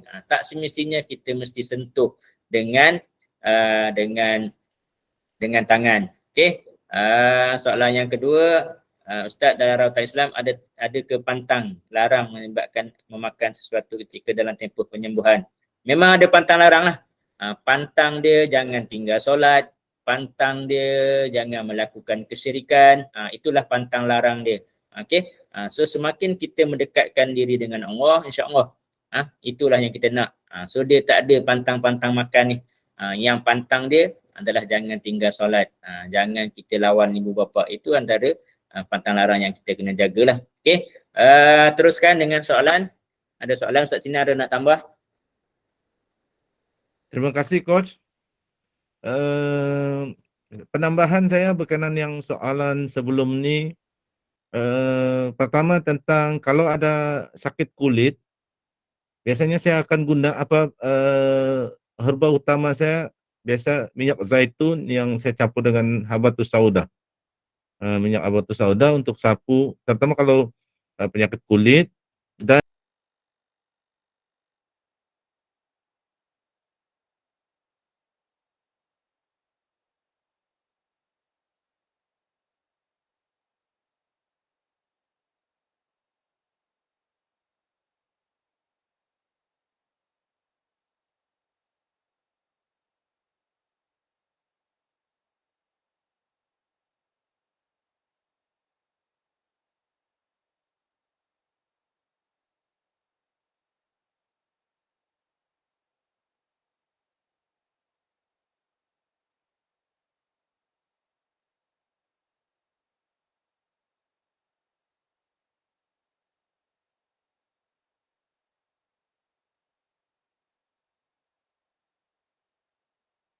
Ustaz Sinar hilang.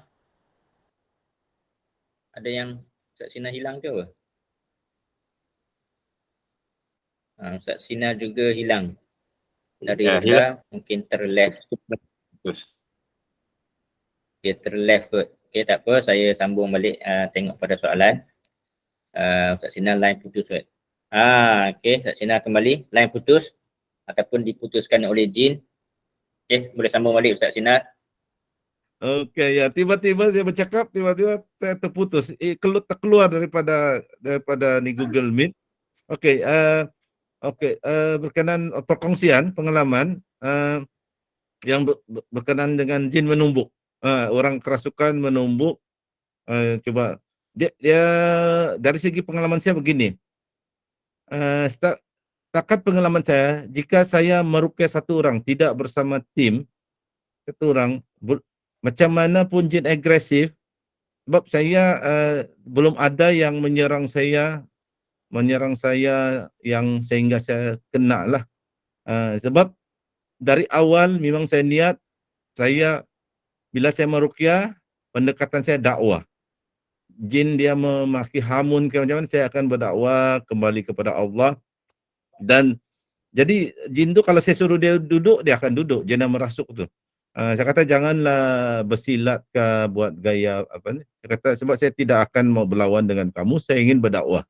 Saya kata kamu cubit saya akan rasa sakit. Saya cubit kamu pun kamu akan rasa sakit sebab kita dua-dua lemah, yang maha berkuasa, maha kuat adalah Allah. Dan jin ini dari sudut saya yang bila saya cara pendekatan dakwah, jaranglah ada yang jin menyerang saya, menumbuk dan menendang yang saya kena. Cuma ada dua pengalaman saya yang saya akan ceritakan. Satu, ada pernah seorang pakcik kepada anak saudara dia yang dirawat, dia kononnya nak menolong saya. Rupa-rupanya dia yang kerasukan duluan dan tiba-tiba dia cuba lari ke arah saya, ingin menumbuk, tapi belum sampai dekat dengan saya, dia terus jatuh baring, tidur. Habis saya selesai baca ruqyah, baru dia terbangun. Ada orang tersalah sangka macam saya ini ada ilmu tenaga dalam. Sebenarnya tidak, saya cuma baca ayat Quran, saya ruqyah. Itu satu pengalaman saya, dia tidak dapat sentuh saya.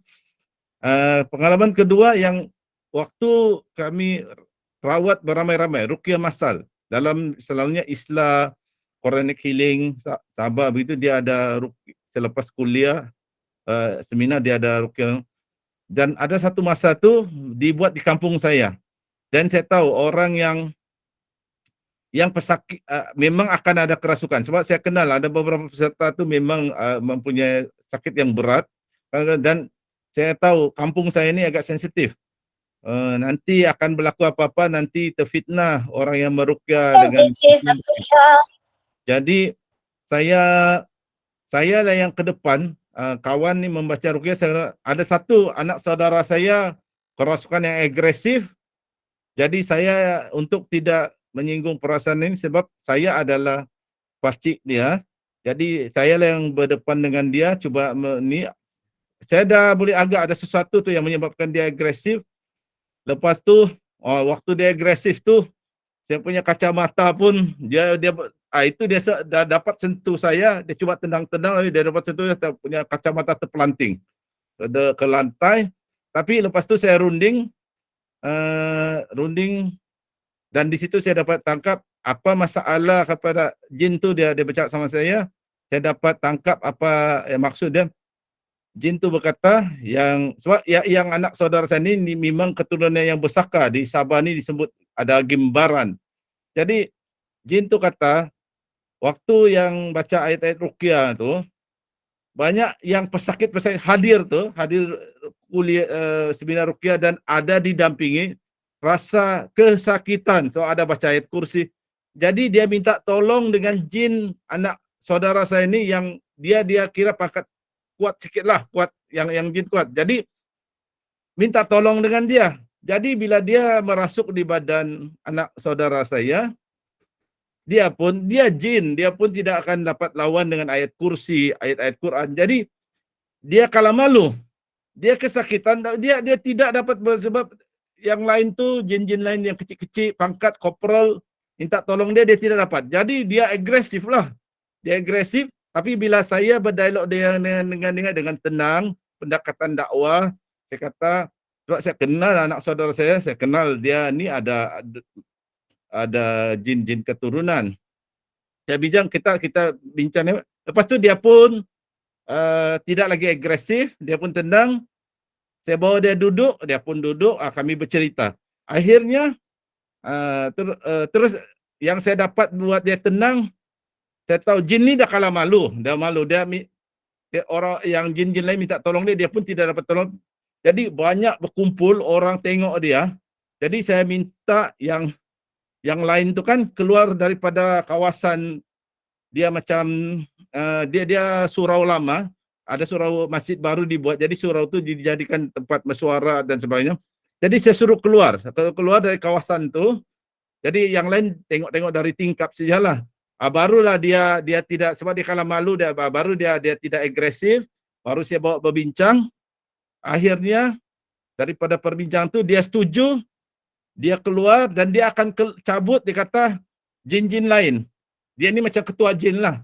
Lepas tu adalah, saya pun tidak percaya apa yang dia buat, tapi asal supaya dia boleh keluar, dia jalan tanpa perlu ada drama bersilat dan sebagainya. Jadi saya kata buatlah. Lepas tu dia panggil satu-satu keluarga dia, adik-beradik dia, jin ni, suruh duduk depan dia. Yang saya punya anak saudara kerasukan ni, dia pergi kononnya, dia pergi cabut lah. Dia buat gaya macam cabut begitu kan. Sambil dia menangis. Dia kata, kamu yang saudara keluarga ni sudah tidak lagi nak dia jin ni.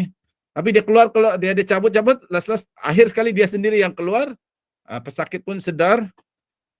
Tapi tidak sudah tenang sudahlah, tidak lagi agresif. Yang mula-mula memang agresif.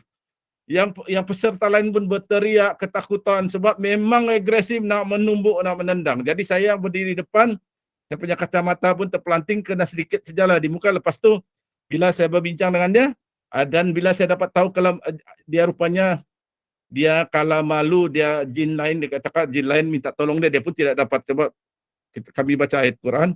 Jadi waktu tu yang kawan saya tu dah berhenti baca ayat Quran, kita minta yang lain-lain peserta tu keluar dari kawasan tu, baru dia duduk diam-diam, baru dia lepas tu baru beransur-ansur masuk peserta lain. Sebab waktu tu yang dia kerasukan, ada yang keheranan, ada yang ketawa. Jadi lepas tu tenang, bincang dengan tenang, selesailah dia keluar, selesai. Jadi agresif tu ada, tapi kalau kita, pada pendapat saya, pengalaman pribadi, kalau kita guna pendekatan dakwah, kita jangan bawa berlawan, jangan bawa bertenung mata, jangan bawa jurus-berjurus. Jin ini pun ada akal fikiran, dia makhluk yang ada fikiran. Apabila kita berdakwah, dia majoriti, tidak pun semua, majoriti akan jin itu akan tenang dan boleh diajak berbincang untuk minta dia keluar, sama ada secara sukarela atau keluar keluar untuk, mungkin dia keluar sementara, apa itu dia datang balik. Dia tidak akan ada bertumbuk dan berlawan lah. Itu tambahan dari saya, pengalaman saya. Oke, teruskan Coach.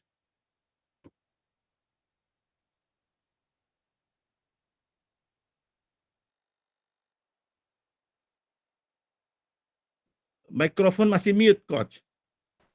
Tunggu sekejap, saya tengah nak download satu video di mana salah satu sesi yang pesakit kerasukan dan kaedah yang saya gunakan. Tunggu sekejap, saya nak download video sekejap.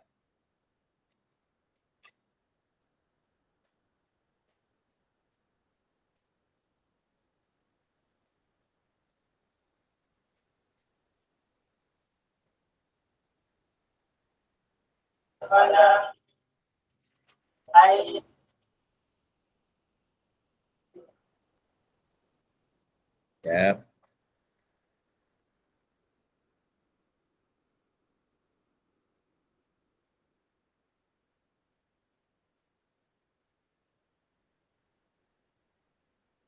Sementara saya nak tunggu download video tu, saya terus kepada sesi soalan yang seterusnya dulu sekejap. Nanti saya share video tu. Jika terkena sihir dimakan, adakah sesuai untuk buat rawatan ruqyah putaran tawaf? Ya, tak ada masalah, boleh buat. Cuma kalau ada masalah bab makan, bermaksud gangguan tu berpusat di perut. So maka putaran tawaf tadi difokuskan di bahagian perut dan ditarik keluar untuk kita muntahkan keluar. Itu boleh macam tu. Okay. So tak ada masalah, boleh. Kejap, saya masih download lagi video tu.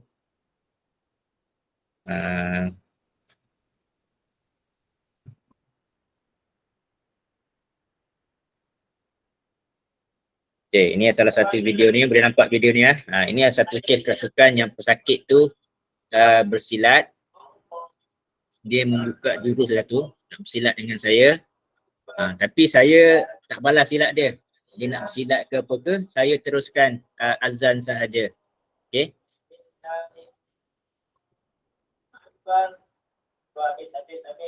Allahu Akbar, Allahu Akbar. Allahu Akbar, Allahu Akbar. Asyhadu an la ilaha illallah. Asyhadu an la ilaha illallah. Asyhadu anna Muhammadar Rasulullah. Asyhadu anna Muhammad. Okey. Okey, boleh nampak semua tadi ya, video tadi. Dalam satu kes pesakit yang agresif nak bersilat, kalau saya lebih membiarkan saja pesakit tu bersilat. Jangan kita perawat ikut sama nak bersilat dengan dia. Kalau kita nak bersilat dengan dia, maka kita telah mengikut rentak permainan dia. Memang si jin tadi dia nak kita bersama-sama dengan bersilat. Kita kena sebagai perawat, kita yang kena mengawal keadaan. Jangan biarkan si jin pesakit tadi yang mengawal kita. So kalau tengok dalam video tadi, dia buka silat, dia macam mengeluarkan sesuatu, mungkin keris lah, kalau silat ni kita kaitkan dengan keris, dan ada reaksi-reaksi dia macam mahu tikam saya. Dan alhamdulillah lillahi ta'ala, saya tak sentuh pun pesakit tu. Dan dengan izin Allah, dengan takdir Allah, pesakit tu terpelanting dengan sendirinya. Tanpa saya buat sebarang reaksi, nak tolak pun tak ada, saya sentuh pun tak ada, saya hanya teruskan azan sahaja. Masya Allah, tabarakallah, pesakit tu terpelanting dan tumbang dengan sendirinya. Sebenarnya benda-benda gini dia tak ada satu SOP yang macam mana kita nak buat. Biasanya semakin ramai yang kita jumpa, semakin ramai pesakit yang kita bantu, insya-Allah teknik-teknik tu kita akan faham sendiri. Okey, mungkin Ustaz Sinar ada nak tambah mengenai komen video saya tadi tu. Itu video saya sendirilah, agak barulah dalam tahun lepas rasanya. Okey. Tambahan dari saya coach, begitulah kepada para sahabat lain peserta. Jangan terbawa-bawa dengan video yang orang jin kerasukan cuba bersilat, orang yang merawat tu pun biasanya bersilat juga. Bersilat juga, dia jin begini dia pun ikut begini. Lepas tu jin konon guling-guling begitu penting. Sebenarnya pengalaman kami, pengalaman Coach Kamarul, pengalaman saya, kita baca ayat ruqyah, kita faham ilmu ruqyah ni tidak perlu bertapa, tidak perlu tengah malam berzikir di sungai tengah malam. Apabila kita tahu, kita faham, kita ikut sunnah, kita baca ayat ruqyah, dalam majority case, jin itu yang bersilat tu tak dapat menyentuh kita. Malah dia yang akan rebah, terpelanting. Ada satu video yang pernah saya tayangkan sementara menunggu serta masuk yang Ustaz Nuruddin Indonesia, dia biar jin itu gaya macam buaya, macam harimau. Bila dah dekat, dia baca doa Bismillahirrahmanirrahim. Dia baca doa Bismillahirrahmanirrahim 3 kali. Dia, kalau saya tidak silap, dia dambus atau tidak, saya kurang pasti. Dia jenis yang pesakit kerasukan itu rebah. Jadi begitu. Jadi tidak, saya kadang-kadang, ini tambahan. Saya kadang-kadang untuk menyedarkan ahli masyarakat, kadang-kadang disangka macam kita ni pun ada ilmu tenaga dalam. Saya baca ayat al-Kursi, saya buatlah konon berlakon buat begini. Lepas tu saya diam-diam saya baca Quran. Tengok, saya kata saya tidak payah buat begini-begini pun, saya baca Quran, tetap jin itu jadi lemah. Tetap dia rebah, tetap dia sukar bergerak. Jadi tidak perlulah gerak-gerak begini. Jadi itu yang kita ingin sedarkan masyarakat. Jadi itu tambahan dari saya, berkenan dengan kalau kita paham tanpa perlu kita yang guna istilah-istilah zaman dulu mau cuba menajamkan ilmu tu, kita faham ilmu kita insya-Allah akan tajam. Kalau kita faham ilmu ruqyah syariah ni, kita baca, tidak pun bacaan kita merdu berlagu seperti Syekh Imam Masjidil Haram, tetap juga insya-Allah ada kesannya. Yang penting kita faham Allah Maha berkuasa, kita berdoa kepada Allah untuk membantu kita untuk menyembuhkan pesakit. Wallahu alam. Teruskan Coach. Okay, sebab tu kita kena faham, dah banyak kali saya ulang, apakah tujuan kita membacakan ayat-ayat ruqyah? Adakah untuk membunuh jin? Adakah kita baca ayat ruqyah untuk membakar jin, menyakitkan jin, mengazabkan jin? Kita kena memperbetulkan balik niat kita dulu. Tujuan utama kita membacakan ayat-ayat ruqyah adalah untuk menarik rahmat Allah Subhanahu Wa Taala. Saya repeat, kita baca ayat-ayat ruqyah, ayat-ayat Al-Quran adalah dengan niat untuk menarik rahmat Allah. Dengan rahmat Allah Subhanahu Wa Taala ni lah pesakit sembuh. So macam mana dia nak sembuh, itu bukan urusan kita. Okay, itu kita serahkan sebulat-bulatnya kepada Allah Subhanahu Wa Taala. Ada pesakit sembuh melalui muntah-muntah, ada pesakit sembuh melalui reaksi sendawa, ada pesakit sembuh melalui rasa sengal-sengal, getaran-getaran, vibration. Ada pesakit sembuh dengan kerasukan-kerasukan dan sembuh. Dan ada juga pesakit sembuh tanpa sebarang reaksi-reaksi. Dan kalau bagi saya, paling saya nak pesakit sembuh macam tu sahaja. Tak perlulah ada reaksi-reaksi apa-apa. Cuma bagi perawat-perawat yang muda, baru, dan saya sendiri mengaku di waktu saya masih baru dan muda lagi dalam dunia rawatan, saya memang menanti-nantikan reaksi-reaksi tu, sebab nak tengok bacaan kita ni berkesan ke, menjadi ke, ada efek, tak ada efek. Tapi bila semakin lama saya buat rawatan ruqyah, saya semakin bosan dengan reaksi-reaksi tu. Tuan-tuan boleh imagine lah. Okay, tuan-tuan boleh imagine satu malam saya ada 8 orang pesakit. Hari Isnin saya ada 8 orang, Selasa 8 orang, Rabu 8 orang, Khamis 4 orang. Kalaulah saya nak tengok reaksi-reaksi pesakit tu setiap hari, memang bosan dah saya. Saya dah merawat daripada tahun 2010. Tahun 2010 sampai sekarang ni saya dah merawat beribu-ribu orang. Okay, kalau ikut database saya pun dah mencecah 6,000 ke 7,000 orang dah yang saya rekodkan. So kalaulah 6,000 orang ni saya nak tengok reaksi seorang-seorang, memang tak ada masa saya. Okay, tak ada masa saya nak layan itu. So seboleh-bolehnya saya memang nak rawatan saya seringkas-ringkas yang boleh. Saya baca, sembuh, selesai. Tak perlu nak muntah-muntah, tak perlu nak reaksi-reaksi. Tapi terus terang di peringkat awal saya juga macam tuan-tuan juga, bila kita pegang kita nak ada tengok reaksi menjerit, kita sentuh nak ada reaksi muntah, kita baca kalau boleh nak nampak bagi ada reaksi menangis dan sebagainya, sebab itu di peringkat awal untuk menambahkan keyakinan kita. Tapi bila tuan semakin lama dah masuk 5-6 tahun buat rawatan ruqyah, bagi saya terus terang saya kata bahasa macam tak lalu dah nak tengok orang muntah-muntah ni. Dia datang, saya baca, sembuh, dia balik. Cukup, selesai. Cuma tujuan kami kena cerita sebab memang perawat-perawat muda dia akan rasa sedikit gairah untuk melihat akan reaksi. Nak tengok kita baca ni menjadi ke, kita baca ni ada kesan ke dan sebagainya. Tapi bila semakin lama, tak daya dah nak tengok-tengok kesan-kesan ni. Cukup kita baca, selesai saja. Okay? Itu tambahan-tambahan sikit daripada saya. Okay, soalan yang seterusnya, sihir makan, tadi saya dah jawab. Jika terkena sihir santau level tinggi, level kritikal, pengalaman Ustaz, ada tak yang boleh sembuh sepenuhnya seperti sihir perut kembung, itu apa ke? Yang pertama sekali juga, kebanyakan daripada kita, pesakit dan perawat tu sendiri yang menetapkan, yang merosakkan, yang memblokkan dalam minda. Sihir ni terlampau kuat, sihir ni terlampau hebat, sihir ni sihir tinggi, sihir tokca ni memang ampuh sangat, sihir busung ni memang tak terkalahkan.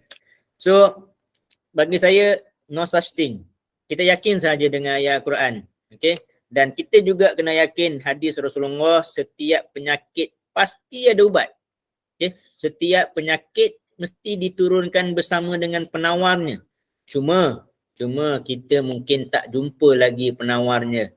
Kita dah berubat dengan perawat A, mungkin penawar tu bukan bersama perawat A. Penawar tu bersama dengan Ustaz Sinar. So kena terbanglah mencari Ustaz Sinar di sana.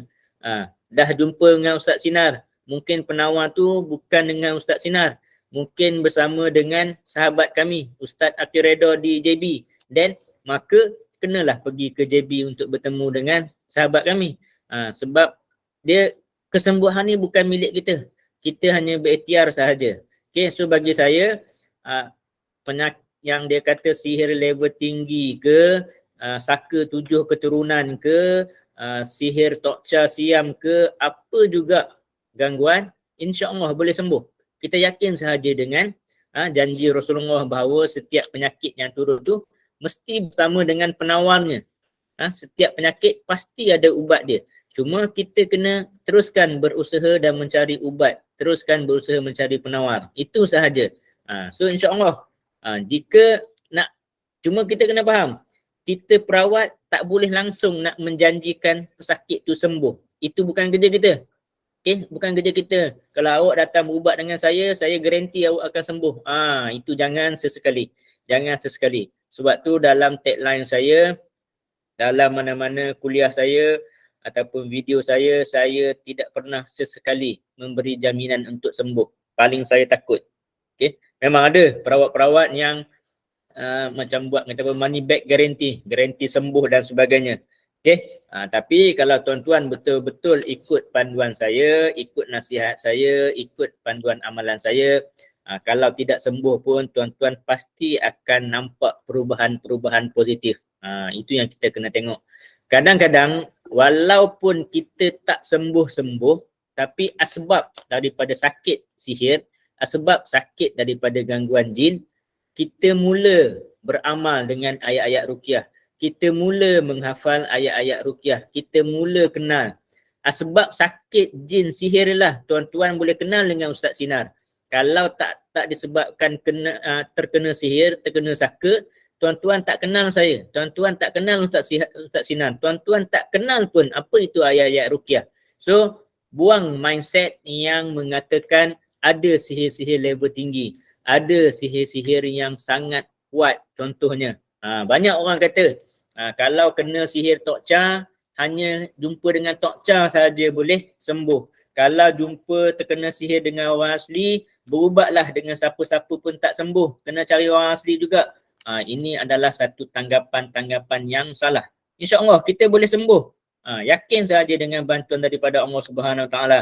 Cuma saya sebagai perawat, saya tak boleh nak menjanjikan langsung kesembuhan. Garanti sembuh. Tak boleh. Cuma saya akan berusaha sehabis baik. Dengan menggunakan pengalaman saya, ilmu-ilmu saya akan bantu sehabis baik. So bila kita mengikut landasan-landasan, panduan-panduan, contoh-contoh yang ditunjukkan oleh Rasulullah, para sahabat dan juga para ulama, insya-Allah ada keberkahan. Dengan keberkahan tadilah, dengan rahmat tadilah baru kita sembuh. Ini dulu yang kita kena faham. Ini yang kebanyakan daripada pesakit dan juga perawat tak faham. Okey. Alhamdulillah. Soalan tadi boleh faham Muhammad Yasin. Jangan kita merosakkan pemikiran kita, sihir busung ni sihir yang hebat, yang tak terkalah. Betul, dia memang kita nampak seperti kronik, kembung perut, bisa dan sebagainya. Tapi kita kena yakin kadang-kadang dengan hanya bismillah pun dia dah boleh sembuh. Kita tak tahu doa siapa yang makbul. Dan paling kita tak tahu juga, sebab ruqyah ni sebenarnya dia adalah doa. Mungkin doa Ustaz Sinar makbul, mungkin doa dalam ramai-ramai ni ada 21 orang peserta ni, mungkin Tuan Syamsul Zulaini punya doa sembuh, mungkin Puan Rosmah Tarmizi punya doa sembuh. Kita minta orang doakan untuk kita, itu sahaja. Bagi saya, saya memang tak pernah saya tak pernah nak menganggap ini sihir hebat, ini sihir tinggi, ini level tinggi. Bagi saya semuanya sama sahaja. Okey, saya akan treat kes tu sama sahaja. Okey, alhamdulillah. Ada soalan lain? Ustaz Sinar nak tambah bahagian yang sihir tinggi, soalan sihir tinggi?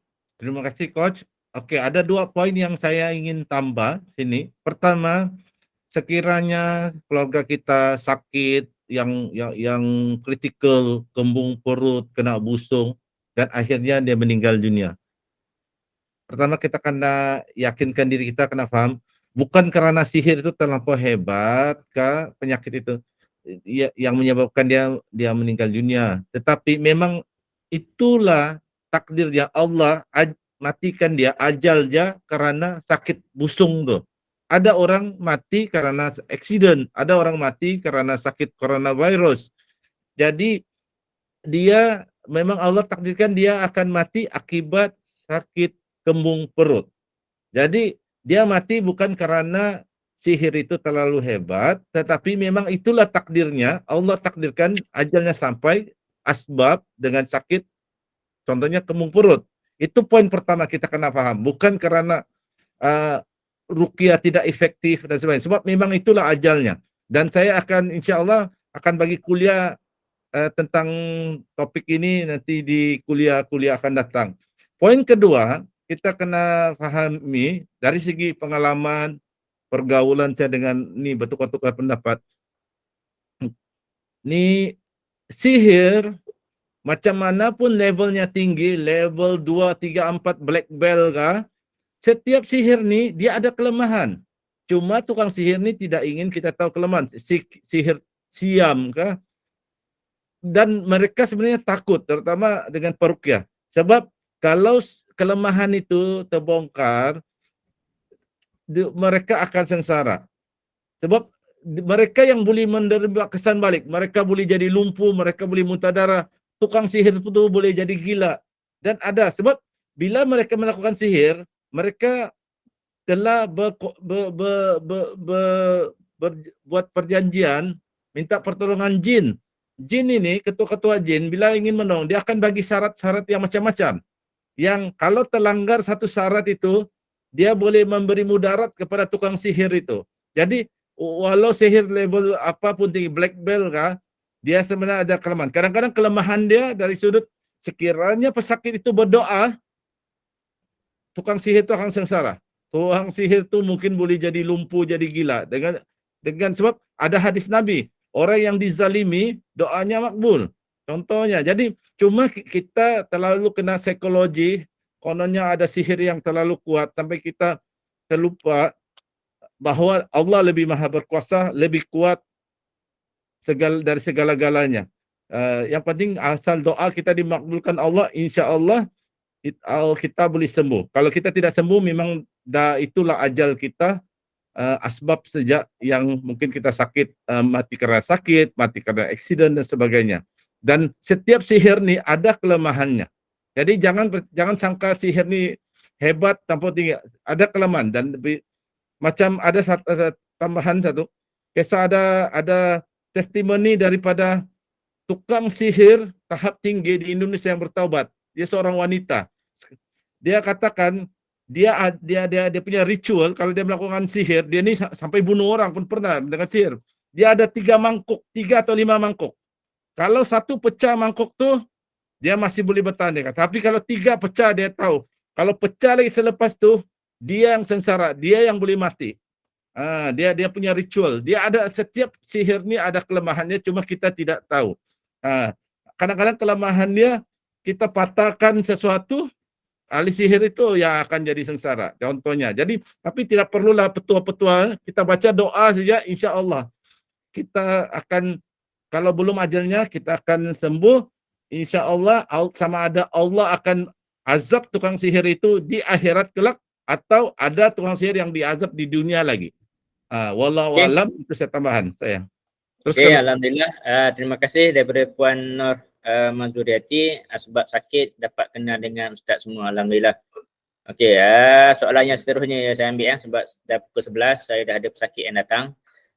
Ustaz, ada tak bila buat rawatan yang melibatkan sihir lepas ruqyah pesakit, ada tak tukang sihir tu serang perawat macam mana nak benteng diri? Sebab tu lah kena belajar. Okey, sebab tu kena belajar, ambil bacaan ayat-ayat ruqyah, Ni buku saya yang saya tulis sendiri ni, buku ayat-ayat ruqyah. Dalam ni ada juga amalan-amalan zikir-zikir benteng diri. Macam mana nak benteng diri, dia sebenarnya kena belajar. Ni je. Ya, bila kita belajar dan kita faham apa itu ayat ruqyah, bagaimana zikir-zikir itu boleh benteng diri kita. Dia benteng diri ni bukan macam kita pergi beli baju perisai, pakai baju perisai terus benteng, tak. Dia adalah amalan-amalan kita.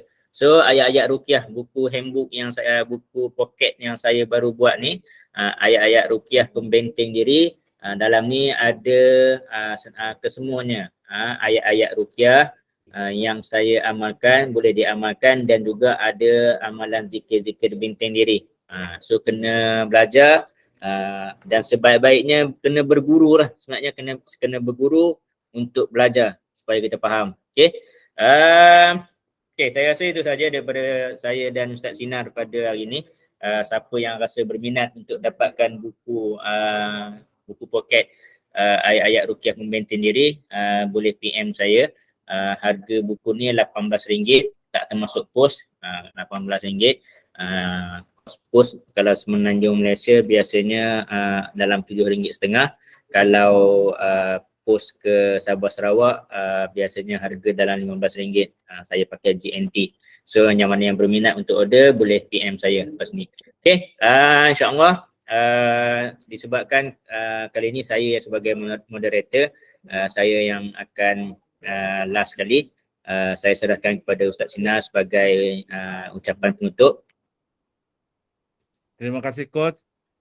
Ucapan penutup dari saya, semoga apa yang kami sampaikan ini bermanfaat kepada semua yang hadir. Tidak pun banyak, ada sebahagian apa yang kami sampaikan ini bermanfaat, dan sekira sebaik-baiknya dia bermanfaat kepada kita dunia dan akhirat. Ilmu ini, ilmu sebagai dari ilmu agama, ilmu ruqyah ni semoga bermanfaat dunia dan akhirat.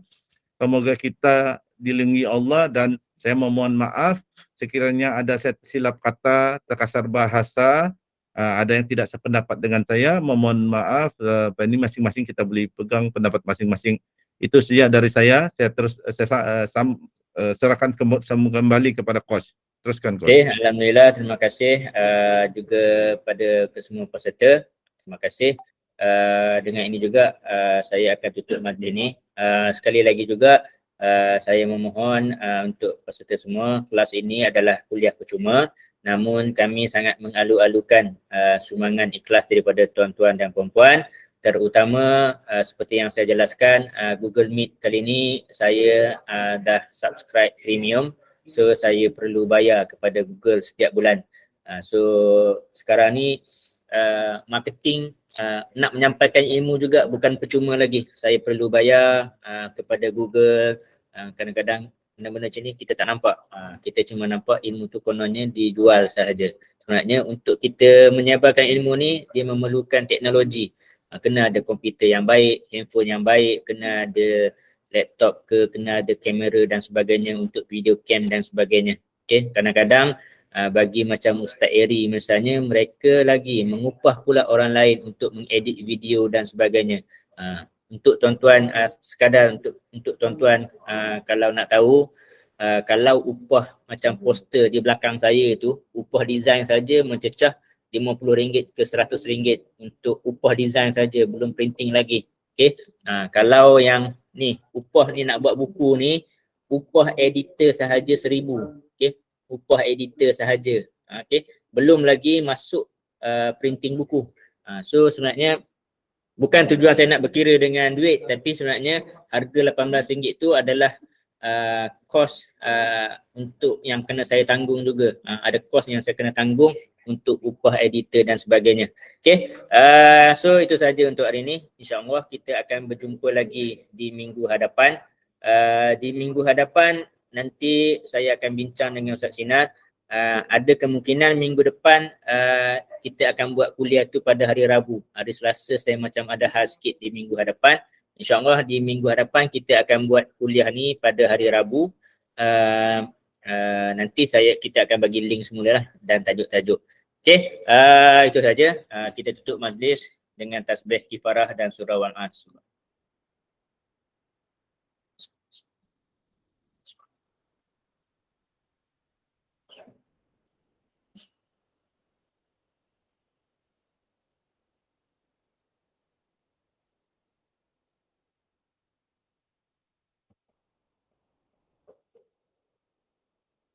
Yang mana yang ni insyaAllah sampai di sini sahaja. Bolehlah left group. Saya akan left last kali untuk close group ni ya.